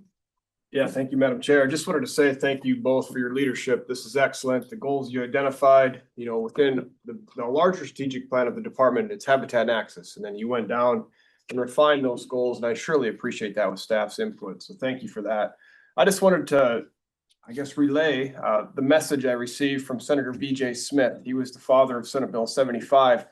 I just talked to him last week via email because he was giving an update at the Grassland Summit about the Habitat Stamp. And he was ecstatic about the projects that we've done, the work we've accomplished, the money we've spent and where we spent it. So just kudos to all of you, staff.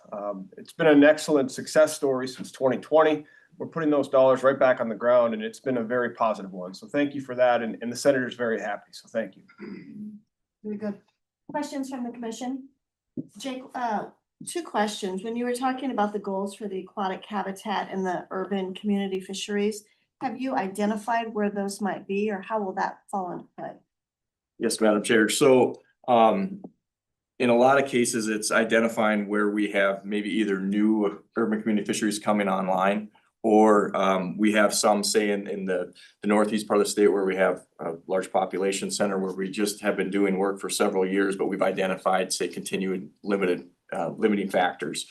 And so hopefully that's answering your question. I mean, again, on an annual basis, it's working with staff and they're identifying priority projects, and then we meet as a group and rank those essentially in those urban community. They're all bringing different options from around the state, and then we discuss them as a group and where they fit within the program and rank on a priority level across the state is probably the best way I can put it. Okay, that helps me. And then similar to that, when we talk about 10 additional access to water areas, same thing. Have you identified where those might take place? We do, and again, this is where staff across the state are gonna put together their regional lists, and they create these lists by either working with other GFP staff, say park staff, and looking at waters that parks might be located on, or working with municipalities, whatever it might be. They take those lists and then we meet together and essentially make sure that we're providing projects all across the state, but also trying to, as best we can, prioritize what staff bring. There's no shortage of opportunity out there for projects. And so really it comes down to looking at our available budget and then prioritizing the list that staff bring in. So to answer your question, yes, we have them identified for the next several years. It's just a planning exercise at this point. Very Yeah. good. Okay, thank you.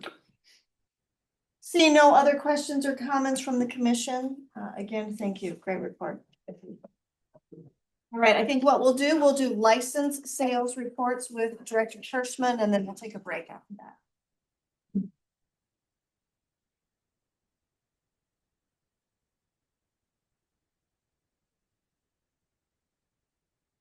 Thank you, Madam Chair. And again, Tom Kirschman, Director of the Wildlife Division. I want to do one follow-up comment with respect to the habitat stamp presentation. And Jake alluded to it right at the very end. He mentioned working with park staff as well. Again, when you look at this statute around habitat stamp, it talks about doing habitat on public lands. The majority of it, we're doing it on game production areas where that hunting activity takes place. But we are identifying, we are doing projects within and in conjunction with the Parks Division as well. There's a lot of really unique opportunities to do habitat work within our state park system and rec areas. And we do, which is one of the neatest things that we do in South Dakota, allow multiple hunting opportunities even within our state park system. There's multiple examples we can share. So we work together and identify habitat projects within the state park system and rec areas as well, where we use habitat stamp dollars on to do habitat projects as well. Open to the public for hunting opportunities. It makes perfect sense. And so we've identified, we've done and completed a few projects, and we continue to include that in our annual discussions about potential habitat projects on public land. So I just wanted to reiterate that just a little bit more, because that is one of the areas that we do spend habitat stamp dollars on. We haven't done a lot, but I can see us doing more as we move forward. But it's a great opportunity for Wildlife Division, Parks Division staff to work together on some of those types of projects. And it's always difficult to follow up the dynamic duo of Ryan and Jake, so I'll do my very best here and go over the license sales updates. Relatively brief report for this month. Early on in our license year, again, reminder to everybody in the new commissioners, our license year begins on December 15th and then runs through the following December 14th. So we're essentially a couple of months into our new license year. This would be agenda item number 21 in your booklet. You should have a report in there with some graphs. Would be right after your habitat stamp information you have in your book. So the first page there talks about the combination licenses, our two license types, the combination, senior combination. You can look at the figures there. Our senior combination is just ahead a little bit of where we were last year at this time. Again, the primary thing that this information is showing you is comparison where we are as of the end of February 28, going back to December 15th for this year, comparing to 25, 24, 23 and a 3-year average. So multiple numbers you can look at. We do include a 3-year average in here all the time because that gives us a really good benchmark of what we've seen over the previous 3 years and where we are today. And in most of these cases, we're either at or above the 3-year average, which is always a real positive indicator on how license sales are going. I'll ask you to turn to the next one, which would be Habitat Stamp. We just went over the presentation in relation to the projects and the efforts going into Habitat Stamp. You can see that from the standpoint of revenue and sales, things are going very well at this point in time in the year. The one that you will notice there, the blue lines are the resident Habitat Stamp, just slightly behind, and I say very slightly behind. And when I get into some additional license sales information, you'll understand why. Again, remember, each individual person, with just a few exceptions of like youth or for landowner licenses, if that's the only type of license you obtain, each individual has to buy one or obtain one Habitat Stamp per year. Whether you buy one license or multiple licenses, you're only required one Habitat Stamp. So we'll talk about that, why some of that might be the reason for just being a little bit behind on the resident side in just a minute. Small game licenses look really good. I think we can attribute this to the wonderful late season weather that we experienced this year again, especially that month of January, late December and January. We had a lot of folks that were hunting up to that very last day, and a lot of folks come to us and go, boy, would have it been nice to have 2 more weeks because of the weather we were having and the great hunting opportunities that existed out there. But I think that is indicative of why you're seeing license sales being very strong for the small game, both on the resident and non-resident side of things, going into that late season. We just had fantastic weather conditions. Had we had the opposite, we probably would see a little bit different results there. So things are looking really good from a small game license perspective. And that's really the one that is most indicative of that. Where I would ask you now is to flip the page and go to the fishing licenses. And this is maybe where we're seeing just a little bit opposite. All intents and purposes for the majority of the state, ice fishing season was very short and truncated this year. Except maybe for that way northeast where winter is winter. You know, this part of the state that some of us reside in, our ice fishing season was very short. When it existed, it was really good, but you can see with the weather we've had just here over the last couple of weeks really took care of a lot of our ice. And so with that truncated and shortened ice fishing season, that's probably the most likely explanation of why you're seeing on fishing licenses, both for residents and non-residents, to be just slightly behind of where we were last year in particular. Just those opportunities not there. Now, what we could see is Mother Nature and what she's been bringing for weather here lately, at least in this part of the state, the boats are really starting to move and get out there in the water, right? And so if this weather continues and we fully anticipate the fishing to be very, very good, we could see this correct itself, if I may, and we'll see somewhat of a spike or a jump in license sales in respect to fishing licenses. So weather always plays a role in some of that outdoor activity and the level of participation, and quite certain that this one that we're seeing, the fishing license, has probably most likely to do with the truncated ice fishing season that we've experienced. The next page there, it says 2026 big game licenses. Just a couple of information points there for you. The couple of points that I would like to make from the mountain lion hunting season, license sales are up a little bit from last year at this time, again, showing the interest and the excitement around that particular and unique hunting season that we have in South Dakota. And then resident prairie spring turkey, you see those license numbers are up and the interest there, again, just indicative of how people are excited and interested in turkey hunting in South Dakota. And you can look at some of the other statistics there, but I think those are the true real highlights in respect to that. A couple other just pieces of information I want to share with you. We were talking about doing habitat projects. One of the other items that we have going on again is the 2026 Hunt for Habitat raffle, where we raffle off those packages or individual licenses, primarily big game hunts. Things are going really well on the Hunt for Habitat. Where we are today through the end of February in comparison to our 2025 efforts, we're almost double of what people have purchased or acquired their opportunities to enter into the hunt for habitat. So the interest is certainly up and it's going very, very well. And we'll continue to do that as we track that into that June, July timeframe when the drawing actually exists. But as of right now, it's going very well. And the last item that I just wanted to share with you is the habitat conservation plate. We talk about that at times.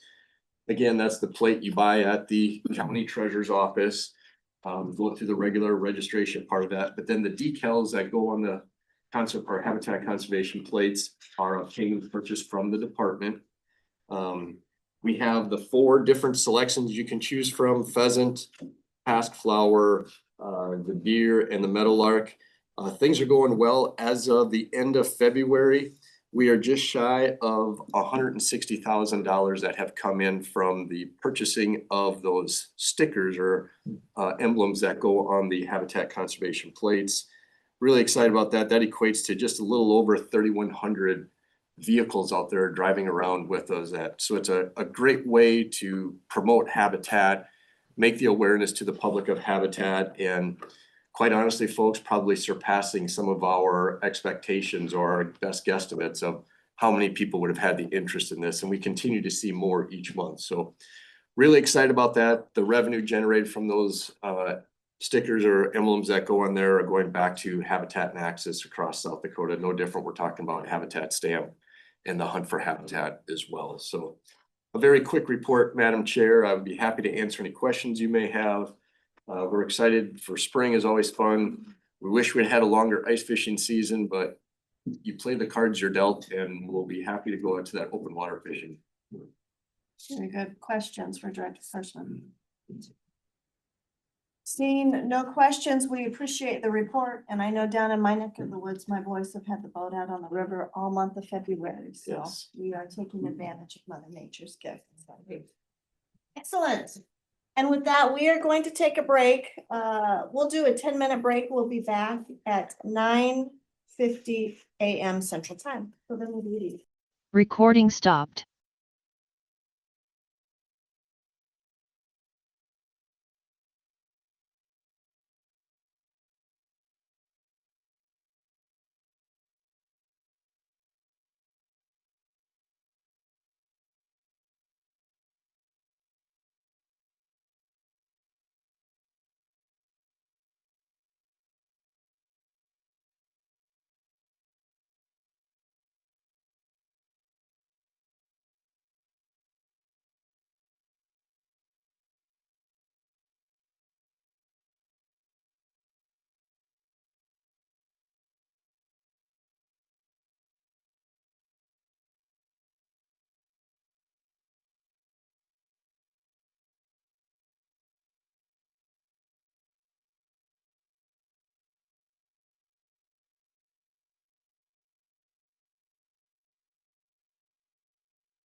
Recording in progress.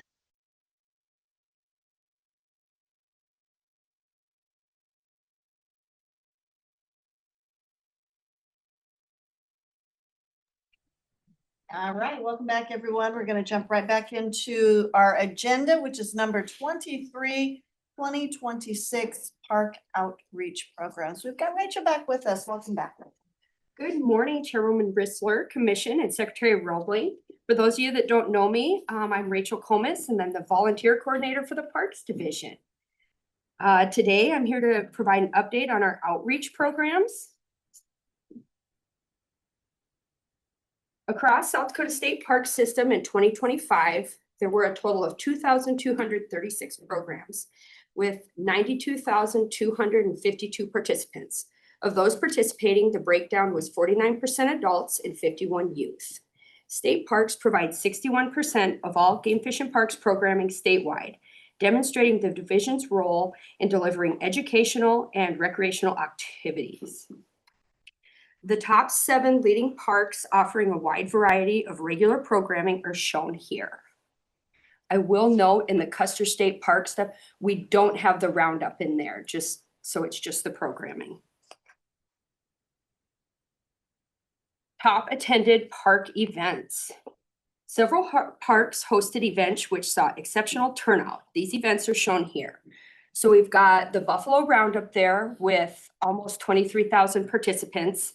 In addition to that, their 3-day arts festival hosted over 19,000 participants. The Historical Festival at Fort Sisseton is always a big hit with over 9,000 participants. And at Newton Hills, the next one you'll see there is the Sioux River Traditional Music Festival. That's a 3-day festival that's been happening for over 40 years, and it's hosted by the South Dakota Friends of Music. They do that there at Newton Hills. And in addition to that, staff also hosted a candlelight walk that evening as well.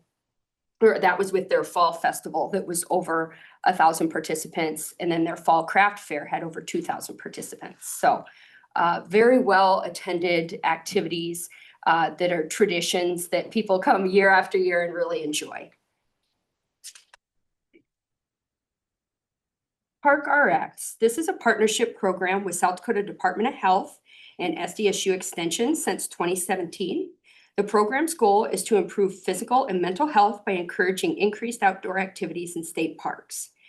By going through health care providers, it aims to normalize prescribing nature to treat and prevent chronic disease, allowing patients to get a free or discounted park pass.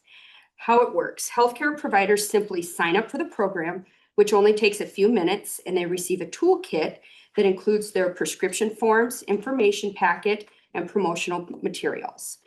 We have 479 healthcare prescribers signed up as the program. They have their cutoffs with Department of Health there at the end of June. And they've estimated 30 additional providers have joined since then. So we'll be bringing that up to 400 providers, which is amazing. 2025 was a record year for the park prescription pass redemptions. We had 471 passes redeemed. Of that, 391 were annuals that they get at the discounted price, and 80 were at the free daily passes. That allowed over 1,581 people to enjoy the parks.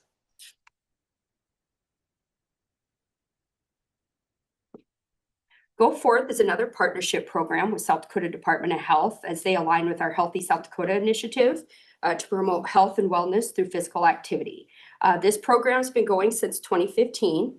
It aims to introduce students to the incredible outdoor spaces while encouraging healthy, active lifestyles and a lifelong love of nature. All South Dakota 4th graders are eligible and receive a form each spring that's redeemable for a 1-day pass or a half-day annual, just like the Park RX, but they also have the opportunity to get a free 3-year subscription of the Conservation Digest. With these forms that they get, that we take to the schools, it also gives them a 1-hour free rental so they can try new equipment like cross-country skis, kayaks. There's the fun bicycles we have in the park, a variety of different options. In 2025, 572 total passes were redeemed. 516 of those were the discounted annuals, with 56 being the free dailies. 52 Conservation Digest subscriptions, 20 free equipment rentals, and this allowed 2,453 people to enjoy the parks. And last year, we've been working on having our staff presentees to the school, and that grows each year. So we were up to 167 schools we visited last year. And as of this morning, we've got staff signed up to visit 110 schools. Staff presenting the passes at the schools is a great opportunity for our local park and wildlife staff to introduce themselves to the kids and the faculty while providing programming. Oftentimes, we'll have park managers, naturalists, team up with local conservation officers, and then they'll host popular activities like critter crates, or sometimes we even, in the Northeast, Cassie and a team of staff up there team up and they have a bunch of local schools from the Watertown area come out to the park, which is always a really big hit. Another one we do is one of the guys, he goes in and the school, they build a wood duck housing building, and that's highly anticipated. Like the kids at that school, they know that's like a 4th grade activity. So if this one little thing is something they anticipate every year, I think we're doing a really good job. Check Out South Dakota State Parks is a partnership program with the South Dakota Department of Education, State Library, and Department of Health. This aims to provide new users the opportunity to check out South Dakota State Park Pass via temporary free pass. Library card holders check out a 3-day pass at participating libraries, just like they would a library book. They check it out, and then the next patron, they turn it back in, and the next patron uses it. The pass is valid for 1 passenger vehicle to any South Dakota State Park, recreation area, or nature area. We also work with them to cross-promote services such as citizen scientist kits, local park events, story walks, and small lending libraries in the park. And we've also in the past provided them wildlife books for their library collection. And those books were on fisheries, pheasants, grouse, turkey, and waterfowl. In 2025, 86 public libraries participated in the program with over 156 passes available. Passes were checked out over 2,216 times. 59% of library patrons were somewhat familiar with the program, 36% familiar, and 5% not familiar. So we're growing. I mean, we've only had this for a few years. We're going to be kicking off year 4 here soon. But this is a really great opportunity for those folks that are just not familiar with the parks. A lot of times these parks have been in their backyard their entire lives. So they go into the library, they're avid users, and they check out a pass and go check it out. Often it's hiking, wildlife viewing, but it gets them outdoors and an opportunity to see what's available for them there. The goal is for us to have passes checked out at least 10 times per year for program participation renewal through the libraries. The parks kick off the 2026 programming with strong participation in a nationwide initiative known as First Day Hikes. These hikes were held in 14 parks with over 430 participants, providing a successful, meaningful start to the new year, celebrating outdoor recreation, local history, and connections across the state. Of all of these parks, I think we only had one that actually had snow on our first day hikes this year. That was Hidden Wood, but that helped a lot with getting folks out there. It was nice to be able to do first day hikes and not having been freezing bitter cold. New for 2026. Our 2026 park theme is history this year. Adventure 250, Make Your History in South Dakota State Parks, connects our parks to the national celebration of America's 250th birthday while highlighting South Dakota's unique landscape and stories. This will run from open house weekend through Labor Day, and the campaign encourages visitors to explore multiple parks through fun and accessible adventures, building lasting connections and inspiring repeat visits all year long. As participants complete adventures, they're building their own park history while earning points and, of course, prizes. More information will be presented on that at our April Commission meeting. Next, we have Run for the Trees, Happy Little 5K. Inspired by Bob Ross's love for the outdoors, Run for the Trees, Happy Little Virtual 5K began in Michigan in 2019 and has expanded to other states. When I first heard about this opportunity, I immediately reached out to the parks leadership for approval to participate. As the program celebrates outdoor recreation, wellness, and stewardship, all values that closely align with our mission. Participation gives us a fun, accessible way to encourage people to get outside, highlight our trail system, and promote park engagement, especially during that early spring season. Participants, they simply register online for $36, and each participant receives one of the t-shirts, a commemorative bib number, and their finisher's medal, as you can see there. And then for every person that registers, we receive between $10 and $14. And that money goes back to tree planting, forestry efforts in state parks. We also receive 100% of any additional donations made on top of registration. So when folks go out and sign up, you can make a straight donation to your state. Participants simply don their running gear and head outdoors to complete their virtual 5K between April 18th and 26th. So it's Earth Day and Arbor Day. As of yesterday, actually late yesterday, talked to one more park. We have 17 parks hosting meetups. So while this is virtual and you can do it anywhere you want, we're hosting meetups to help make it fun and encourage folks. So we've got 17 parks hosting meetups.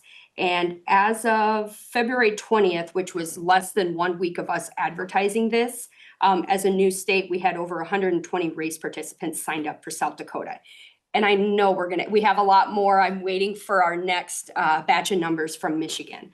And then in straight donations, we have over $1,156. So I'm really excited for the Run for the Trees. I know we kind of all get a chuckle out of the name of it. But thank you for allowing me to share about our park events and outreach programs. And if you'd like any more information, if you know a provider that might be interested in signing up for ParkRx, a teacher or a homeschool family that wants information on Go Forth, a local library that could use a checkout pass, or if you would like to run for the trees and you want help getting signed up, or information on our events, let me know. I'll stand by for questions. Good. Any questions for Rachel and or comments? So do we know with the happy little 5K, and Bob Ross, that was made up by, did you say Michigan? Yep, so Michigan is his home state, and so they initially partnered, they were doing tree plantings. So with the Bob Ross Foundation and Michigan State Parks, and then they enjoyed it so much, and then they're like, well, what else could we do? So they started doing a 5K, and it grew, and it got to be so much fun. So then a couple neighboring states were joining, and so I was actually on a nationwide parks call, and they were like, hey, we want to offer this to more states. So I was excited. I thought, how fun, right? And you'll see different groups, like some go out, it might be their family, it might be their local running club. They'll don their gear. They might have something from their running club. A lot of them have the really cool Bob Ross wigs. Yeah, if you go out, I can send you guys the link. And so, yeah, it's just a fun way to get outdoors and share the outdoors as a group. Very good. The one thing I do want to mention is I applaud the collaboration between the Department of Health and the Department of Education. When we talk about connecting people to the outdoors, and we're working with our partnering departments with the checkout and the RX program, that's a great way to help connect people. So kudos to everyone. Thank you. All right. Sure. Yes, Secretary. Real quick question. Thank you, Rach. This is cool. This is fun. I would almost participate in this, and I haven't raced since college, so. Knows I've been working him. I said he could walk and push a stroller. Baby on the back. The question I had was the WISE Fair at CSP. What is Yes. that? I'm not familiar with that. So that is Women in Science. I'll be honest, I had to ask Lydia myself. That's actually an opportunity for women to meet with other women with game fish and parks, whether it be naturalists, park managers, conservation officers, and learn about who we are, what we do, and the careers that game fish and parks can offer them. Cool. Yeah. Very good. I was not aware. Thank you. Yep. Excellent. Thank you, Thanks. Rachel. All right, with that, we'll move on to number 24, DOT Collective Funds Program.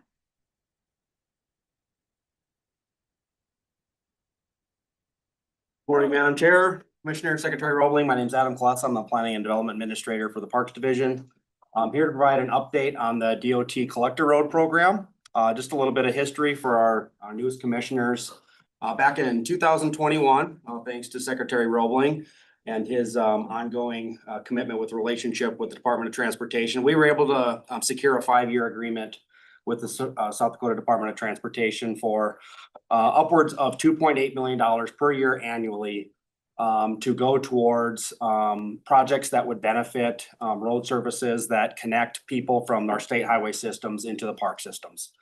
And that agreement then started in fiscal year 22, and we are currently in the last year, FY 26 of that existing agreement. And so this is the state fiscal year, FY 26 will end this June 30th.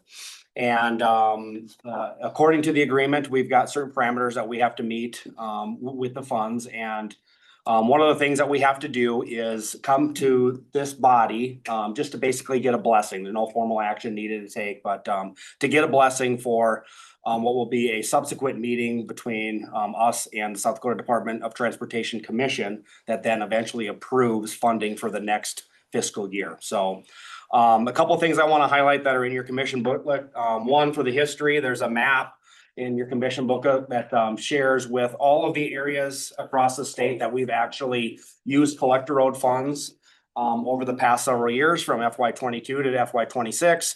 You see a really strong distribution across the state of where these funds have really helped. The primary focus is to partner with local township and county governments where their shortfalls are in trying to maintain and improve access to these areas. But also we're able to take advantage of interior collector road projects that fall within the park boundary that still meet the criteria put forth by the Department of Transportation. And so just wanted to kind of give a perspective on where those funds were used. And specifically, I just kind of want to highlight a couple of things over the 5-year program that we've done that really were made possible for this program. And so the Wildlife Loop Road out in Custer State Park, it's an 18-mile stretch of road that's incredibly popular place for folks to visit where they can get a chance to be able to see our famous donkeys and the buffalo around that area. And so we were able to perform an asphalt lift on that project with this program on all 18 miles, which is a significant expense that, you know, we've had to take out of license dollars had we not had this program. And so really beneficial for that project. We're also able to replace a couple of bridges out in Custer. We've got several vehicle bridges out in Custer that were deemed in condition that needed to be replaced. And so we were able to use that program for this. Also out in Custer, we were able to rebuild the Playhouse Road. A section of the Playhouse Road was in poor condition, and we were able to replace that section with a new surface as well. Outside of Custer, a couple of highlights I just want to mention. We've also been really proactive about, again, partnering with local township and county governments on identifying those areas that are in need, they're in really poor condition. We were able to do a hard surface project, Pile State Park with our new entrance. We hard surfaced the new entrance section in there to off of the state highway system, the 1/4 mile into the new entrance. We were able to replace the section at Oakwood State Park on the north-south section of road that then gets access into the state park area. And there's been several others across the state that have really been pivotal to for us to be able to leverage our license dollars to make sure that we're trying to take care of the roads outside of what this program is really meant for and has the applicability to use the funds for. So really the second part that I want to kind of highlight here for the commission and get kind of informal and just get the blessing from the commission on is the requirement from the Department of Transportation agreement was for us to bring the list of projects that we have for the upcoming year and just make sure that this body was aware of it to then eventually go to the subsequent meeting with the Department of Transportation Commission where park staff will end up presenting and hopefully getting approval from the Department of Transportation action item. And so in your commission booklets, I have both a review of where we're kind of at today with the FY 26 funds. Those are the projects listed at the top. I have successfully submitted and we've completed about the top 2/3 of that list. And then the bottom third of that list are things that are still ongoing that we still have expenses to come in. But the goal then is to then submit all of those expenses no later than June 1st for the fiscal year of 26. And so that list of projects on the top end is the FY 26 efforts. Just a couple of highlights there. Did a really great project up at Roy Lake State Park where there was portions of that road that were in disrepair. We were able to rebuild that section. We did an overlay on the mainline road that went into North Point Recreation Area. And also being able to partner with Meade County at the new Pete Lean and Sons shooting complex. And so there's going to be a road improvement there that we've been working with Meade County on. So just a couple of highlights there with the projects from 26, and then looking at what we're kind of looking at getting your blessing for here for FY 27. That list of projects is what we submitted in our capital development budget. Like I said, 2.8 million is the maximum for that program. And so you can see there the list of projects that we have for slated for FY 27. In addition to that, I also taken the opportunity to provide alternate projects in case that we see better than anticipated pricing, or if we've get something happens where we have to shift some resources around, we have some flexibility within the program. As we get approval for the 2.8 million, it really isn't project specific. It's kind of just to be able to provide the entire dollar amount, and then we have some discretion as long as we're meeting the parameters of the program to be able to do it. And so want to have some alternate projects on the books, ready to go, shelf ready in the event that we get better than anticipated pricing or something has to fall off for some reason, that we can plug and play and in order to take advantage of that opportunity to try to get that funding and spent. And so you know, after this meeting, our plan is typically we would meet in either late April or early May with our DOT commission, and we'll be on the agenda there for them to take an action item to approve the funding for the following year. So that will be fiscal year 27 for this upcoming meeting. And so this is just the opportunity to get those projects out in front of you, and I'll stand by for any questions. Very good. Any questions for Adam? Secretary. Madam Chair, thank you. Adam, can you just explain what a collector road is and how we define a collector road? Sure. Thank you, Mr. Roebling, Madam Chair. So while it's maybe not directly described in our agreement, I've had multiple conversations with the Department of Transportation to kind of clarify this. And general understanding is that you know, we cannot spend it on interior parking lots. We cannot spend it on interior camp pads, but anywhere where there's a connection from either a state or local government that then does not lead to a dead end and allows the public to be able to get to another public area. And so those are kind of the general parameters. Historically, what we've been using these things on are, you know, county and township partnerships from, again, state highway that gets access to our park entrance. And then from there, if there are a couple examples might be in Lewis and Clark, we've got within the recreation area, we've got private homes in there that lead back to some private homes. And so the DOT would consider that eligible as an interior collector road because it also then leads to public or some kind of public thing and not just a dead end within the park system. And so we've got numerous examples out there that we run through and make sure that we're good stewards of the money because there's federal ties to the money. And so we've got certain parameters that we have to follow. We want to do that to the best of our abilities. Very good. Commissioner Spring. You mentioned something about the shooting range. Was it in the future plans to pave that road out to it or not? Through the chair. Yeah, our current plan and agreement with Meade County is they're going to perform an auto seal, which is basically like a chip seal type thing. So it's going to act as kind of a hard surface. But it's not the typical, you know, profile of having a 3-inch asphalt mat. It's going to be something that's that we've used across the state many times because of the cost efficacy of that of bringing the cost down, or rather having the 3-inch asphalt mat. And that's what was decided with the partnership between us and Meade County was to do that. And so it's just going to be on the section where it leaves off from the asphalt surfacing. I think it's about 3 miles south of the shooting range and then up to the shooting range entrance.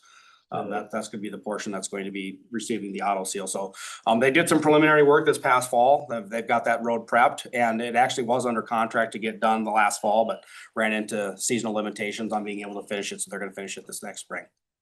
At least it'll be capped so that it brings the dust level down. Correct. Yeah. The auto seal performs much like an asphalt surface where, yes, there would be limited dust. Yes. Correct. Thank you. Additional questions from the commission? We don't need a formal vote on this, but we certainly need to make sure that the commission feels comfortable. If we have anyone with major heartburn, I see none. Very good. I would recommend that is a informal blessing from the commission. Very good. Thank you, Adam. This is good news. All right, with that, 25, South Dakota Parks and Wildlife fundraising. Good morning, Madam Chair, Commissioners, Barry Rowland. So we're at the end of the commission meeting here, so a couple items that I will be covering. First one I want to talk about, in your book there, is our state park fundraising update. The South Dakota Parks and Wildlife Foundation has a $10 million campaign to raise funds for various park projects. Why these park projects on the list? Just a reminder, I think we've talked about this in the past, but these are projects that are in our 5-year plan. They're just projects that are struggle to get up to the top of the list because they compete with preventative maintenance projects, which are always the first items, our priority projects, whether that's remodeling a bathroom or doing a road, like Adam just said, replacing water utility systems in our parks. Those are always going to come first because those are just critical needs. So these are all great projects. We also picked these ones because we thought each one of them had some really good potential fundraising possibilities attached to them. So our Parks and Wildlife Foundation has been working their magic and moving around the state. So far to date, they've raised over $500,000 in donations, and we are grateful to them for that. We're super excited that they were able to leverage that. We had several of these, the ones highlighted in yellow, that were pretty much shovel ready to go. And we asked them, with that amount of money that they raised, would they be willing to let us move forward on those? It's about $205,000 worth of projects right there. And they said, you bet. So we think that's a good move. Not only do we get these projects on the ground for our public, but hopefully this also brings some energy to the campaign. We really think it will. They think it will. So we're excited about that. A couple of them, how do these donations come in? I would say generally in two categories. Sometimes people give money for a specific project. We had two of those in this case.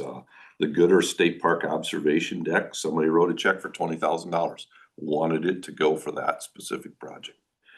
Same way with the Custer State Park Visitor Center Amphitheater project, they're at $60,000. The rest of them, it's discretionary. They just come in, they don't say we want it to go specifically for this one. So that's what we're using on the rest of those projects. I've had some informal conversations with our executive director, Christina Covey, who many of you met before.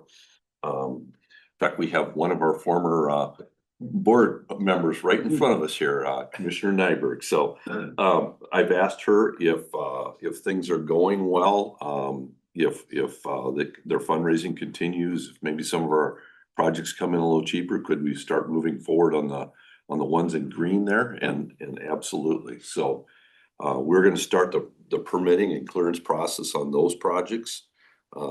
Some of those ones in green, though, what's interesting too, 3 of those 4 actually have some grant money possibilities tied to them, or some additional fundraising opportunities that we don't want to get going on them too quick, because we'd like to see if they come to fruition.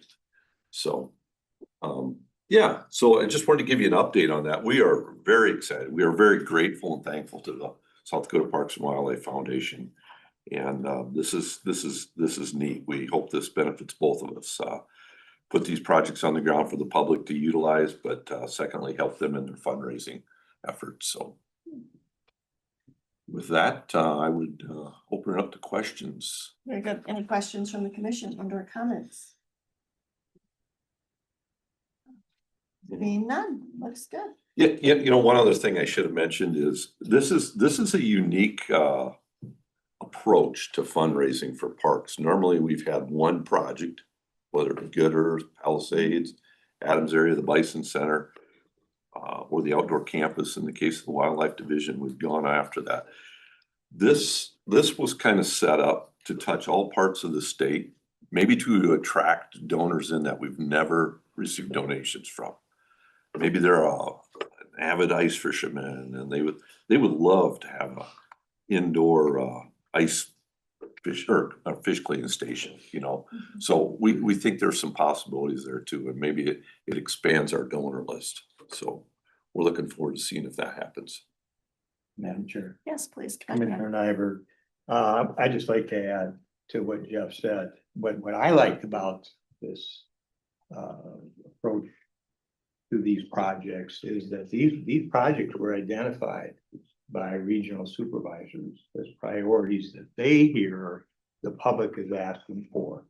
So I think that's unique and really, really special that staff was involved in determining what the priorities were. I think the commission should also know that the foundation will be hosting 2 events, one in Aberdeen and one in Brookings. You'll hear more about that. But these events have been very, very, very well received. We've had one in Rapid City, Sioux Falls, and Pierre. And it's just a way to get the public involved and to know what's the priorities are for the Parks Division. So it's really good. Jeff's done a great job with his team, and it's exciting. Very good. Excellent. All right, very good. Thank you, sir. I know you're up next, so if you want to just dive right into number 26. Yeah, let's move into item 26. If you turn in your book, you see the February camping numbers. I'm gonna kind of pass over that report, and if we could go to the next one, the year to date. Why am I doing that? January, February are not prime camping months. So we're talking about pretty small numbers here. So let's just look at the year to date report. I'll make a few comments there, but where you see a lot of the increases, I would tell you that's generally as a result of 2 things. One is parks where we have lodging, like Roy Lake State Park, Palisades, Newton Hills, Shade Hill. That's the numbers are up there generally because of their lodging units. They're modern lodging units. They got bathrooms and kitchens in them. And we're going to talk about lodging a little bit more here later on, but we're still seeing really good use with our lodging. We think our modern lodging facilities will be continue to be very popular with the younger generations that come up. They like the conveniences. They like that we've got indoor bathroom facilities, and yeah, so we'll probably be expanding some of those too as time goes on. And then the other thing, kind of a unique thing that happens from time to time, if you look at Richmond Lake Recreation Area in District 2 there, and Lake Herman in District 4, and Walker's Point, those are the products of long-term stays. We have somebody staying on a campsite for the whole month. So it kind of really swings our numbers both ways. In the case of Richmond and Lake Herman, to the positive. In the case of Walker's Point, last year we had somebody that stayed there for the month that didn't stay there this year. So yeah, those are some of those weird swings you see in the numbers. One other thing, Director Kirschman mentioned this, you know, we did not have a very good ice fishing season this year, very, very short. Popular ice fishing places like Lake Thompson Recreation Area, down a little bit, expected that. And then the other one that was down was our Custer State Park with all the storm damage. I'm actually pleased to see we had 83 camping units there. Staff tells me though, there's a lot of excitement. They've already had a lot of, with the nicer weather, they've already had campers out in the month of March here. So, you know, overall, great sign. We're up 34% year to date. Granted, the numbers aren't real big, but that's a positive sign. Last year we took off pretty good too at the beginning of the year. We didn't necessarily close out the year real good, but so this is building off of some higher numbers from last year. So we're excited about that.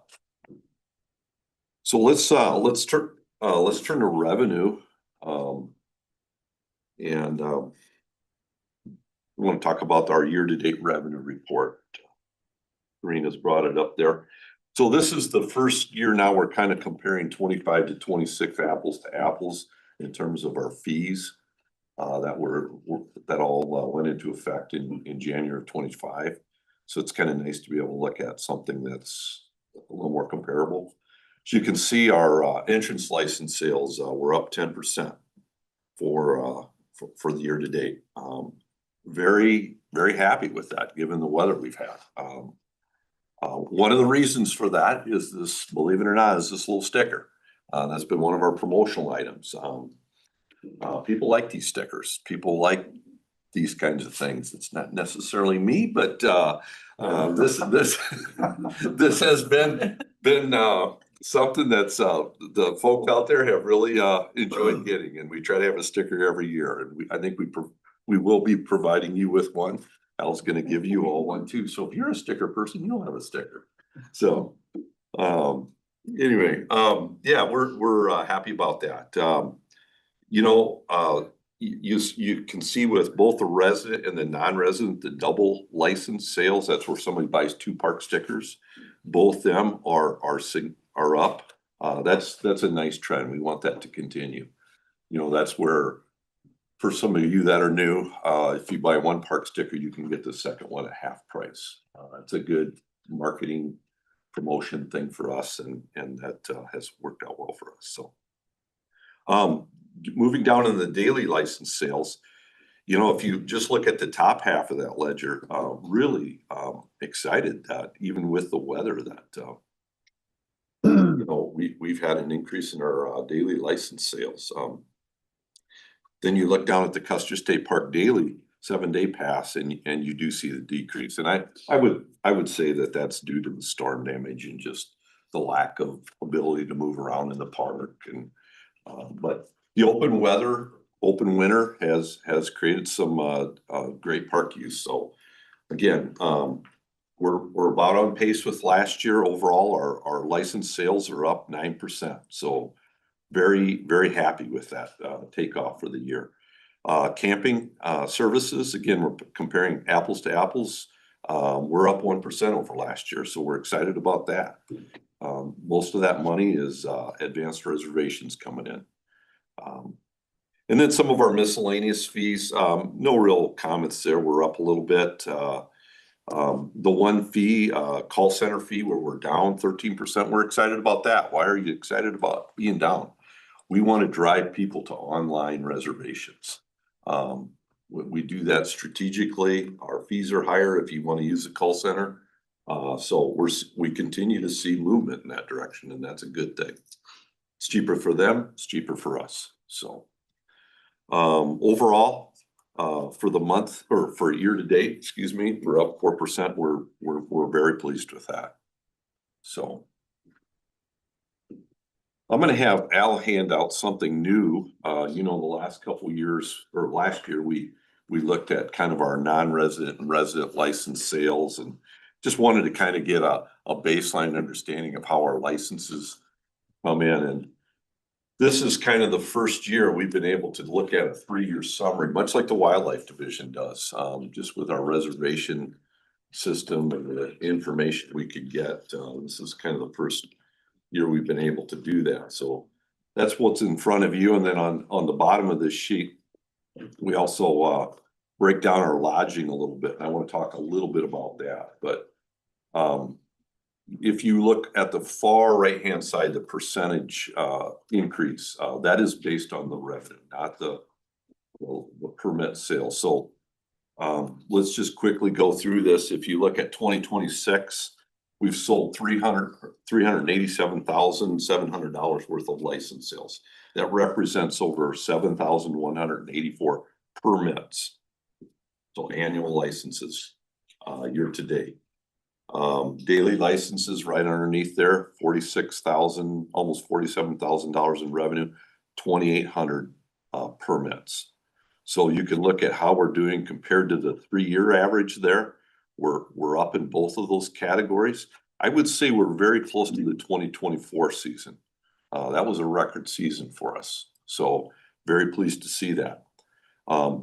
Next month, we'll break down the actual permit number of permit sales increases, but for this report, that would have been 6.6% for our annual licenses, we're up over the 3-year average, and 7.8% for the daily licenses. So again, great signs. We're happy about that. You know, last year, you recall, we had really good entrance license sales. So to be up that much more over last year is a great sign. So yeah. So then down below, we tried to do the same thing with our camping units. You know, again, small numbers. We're up 45, almost 46% over our 3-year average. We're at 1,040 units when you combine January and February together. You know, these numbers are pretty small. We can do that many nights in a park on a weekend in the summer, so we don't bank anything on this. But let's look down at the lodging. This is something, as you know, we have been tracking for the last several years. We see a lot of capacity to rent out our lodges more. We want to continue marketing that, promoting that. I think our biggest challenge is getting the word out that we have these facilities. So we're going to continue to do that. You know, overall, these numbers on here too, I want to make sure you understand these represent advanced reservations.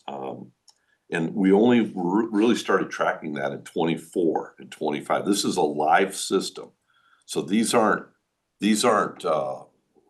lodging units that we have on the books. In other words, people stayed in the months of January and February. These are advanced reservations that we've taken in as of the end of February. So again, we're up almost 23%. That's a great sign. We've put a lot of effort into that. There's a story behind each one of them.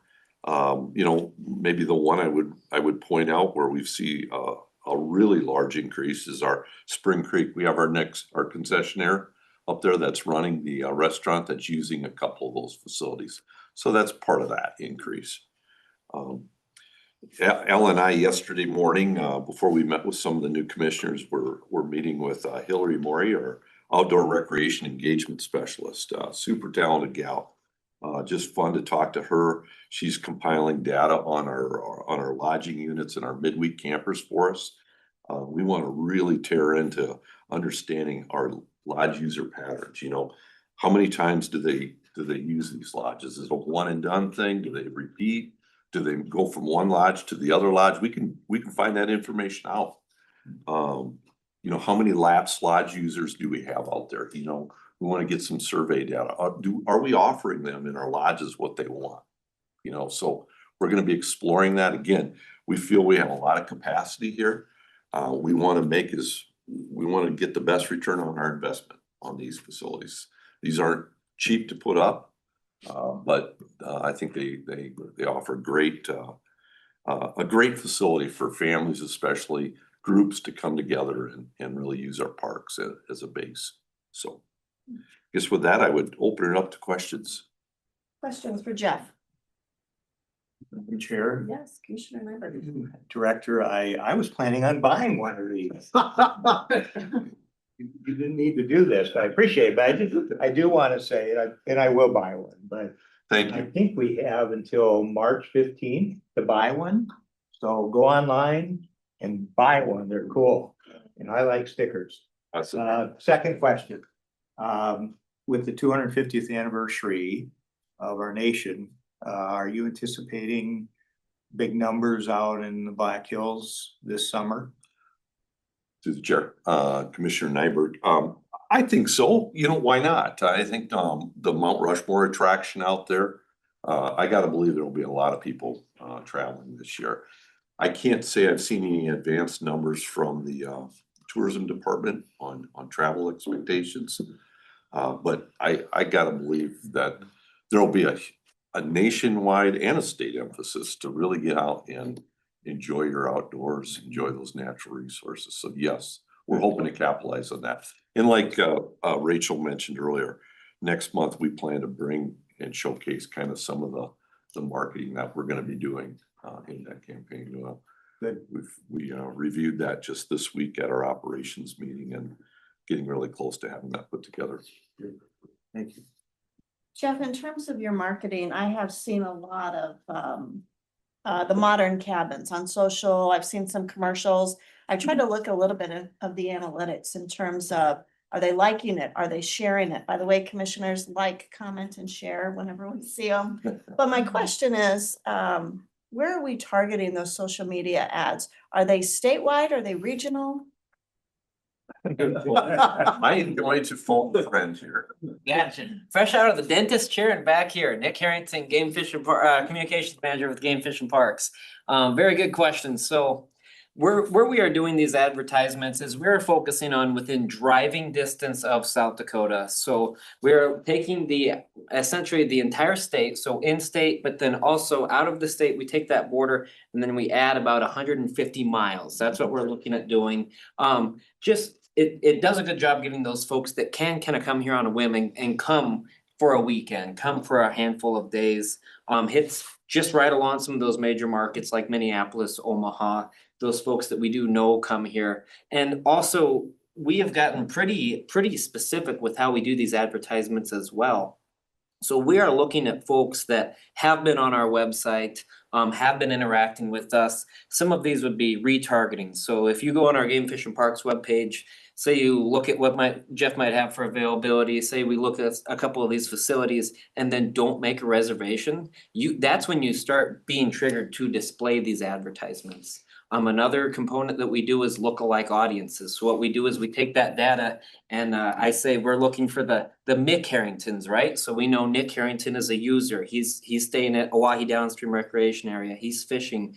What does he do on the internet? What does he do for activities? How do we find someone that looks like that as well? So we have gotten pretty effective at this. So long answer to a short question, but looking within that drive distance of South Dakota, folks that we know are engaging with Game Fish and Parks brand, but folks that we know could be engaging with Game Fish and Parks brand as well.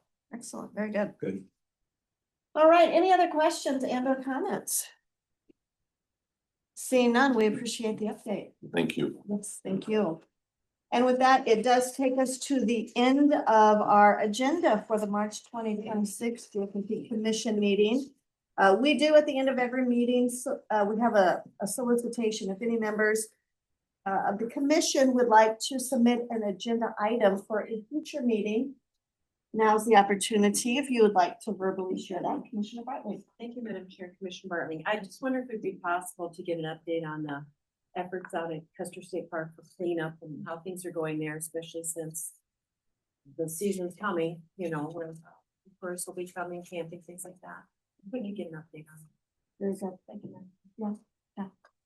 Madam Chair, if I may, we will do that for sure. The timing of that would be good. One of the big triggers, Commissioner Bartling, we were able to bring in is we've got 2 salvage log contractors working in the park now.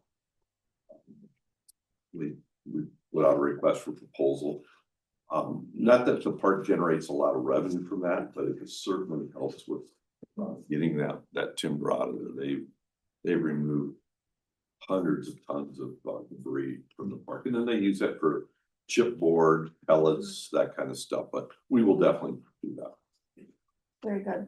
Commissioner Spring. Do you have any idea what your expenses were to clean up in the park? I know there was a tremendous amount of trees down, a lot of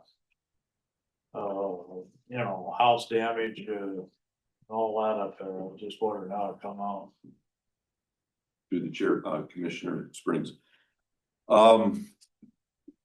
If I was to guess, we're probably looking at $500,000. Would not surprise me if it was that much.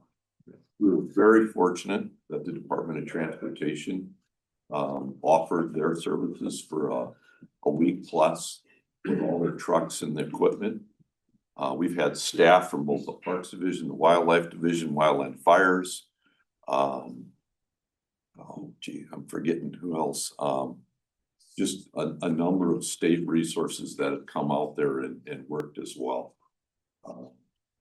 But we'll try to make that part of the presentation when we give that next month. So. Very good. Any other submissions? If not, you certainly know how to reach out to the department if something should come up. And with that, next month, we'll be back here in Pierre at the Matthews Training Center, April 9th and 10th is our meeting. Again, welcome to our newer commissioners. It's great to have you on board and we all look forward to working with you. Welcome back, Commissioner Spring. And before we adjourn, Secretary Robley, any final thoughts? Yeah, I just wanted to obviously thank staff for all the good work, all the presentations. There's so much work that goes into these meetings. As you can see, these things aren't done overnight and has been a lot of information shared here at this meeting in particular. So great work, staff. Just also want to thank the commission. It's nice to have a full commission. It's nice to have 8 members here. Obviously that we haven't had that in a while, so it's just a good thing to see. It's going to be a busy month. It's always a busy month, but in particular, we have an RFP going out March 10th, the Custer State Park concessionaire lease opportunity. Thank you for the great conversation on the Nest Predator Bounty Program, which is now the youth trapping recruitment program and the coyote bounty program. We'll be making those changes in the next couple of weeks to implement that on April 1. We also obviously have a lot of conversation occurring on elk and elk objectives and elk populations. So we'll be continuing those stakeholder groups between now and the April commission meeting. So we have a lot of work to do between now and the April commission meeting, but good work to be done. So just wanted to encourage folks to get outdoors. The turkey draws are over. The first draw was a couple of weeks ago. The second draw is occurring just a couple of days ago. So hopefully folks have their turkey tags in their pocket that they're hoping to get. Yeah, we're nearing spring and it's incredible. The snow geese are already migrating and it's early, but there has been some good reports of snow geese even as far north as Clark, South Dakota. So yeah, we are seeing the migration in a quick hurry, moving northward. Just encouraging folks to get out and enjoy the great outdoors. Make your camping reservations now. Now is the best time to make camping reservations because you know your favorite spot might be filled up here in a couple of weeks. But just again, thank you to staff, thank you commission, and we will see you all April 9th and 10th. Thank you. Very good. Thank you, Mr. Secretary. And with that, we do need a motion and a second to adjourn. Moved by Commissioner Bartling. Seconded by Commissioner Whitmire. All those in favor say aye. Aye. Those opposed, we are adjourned.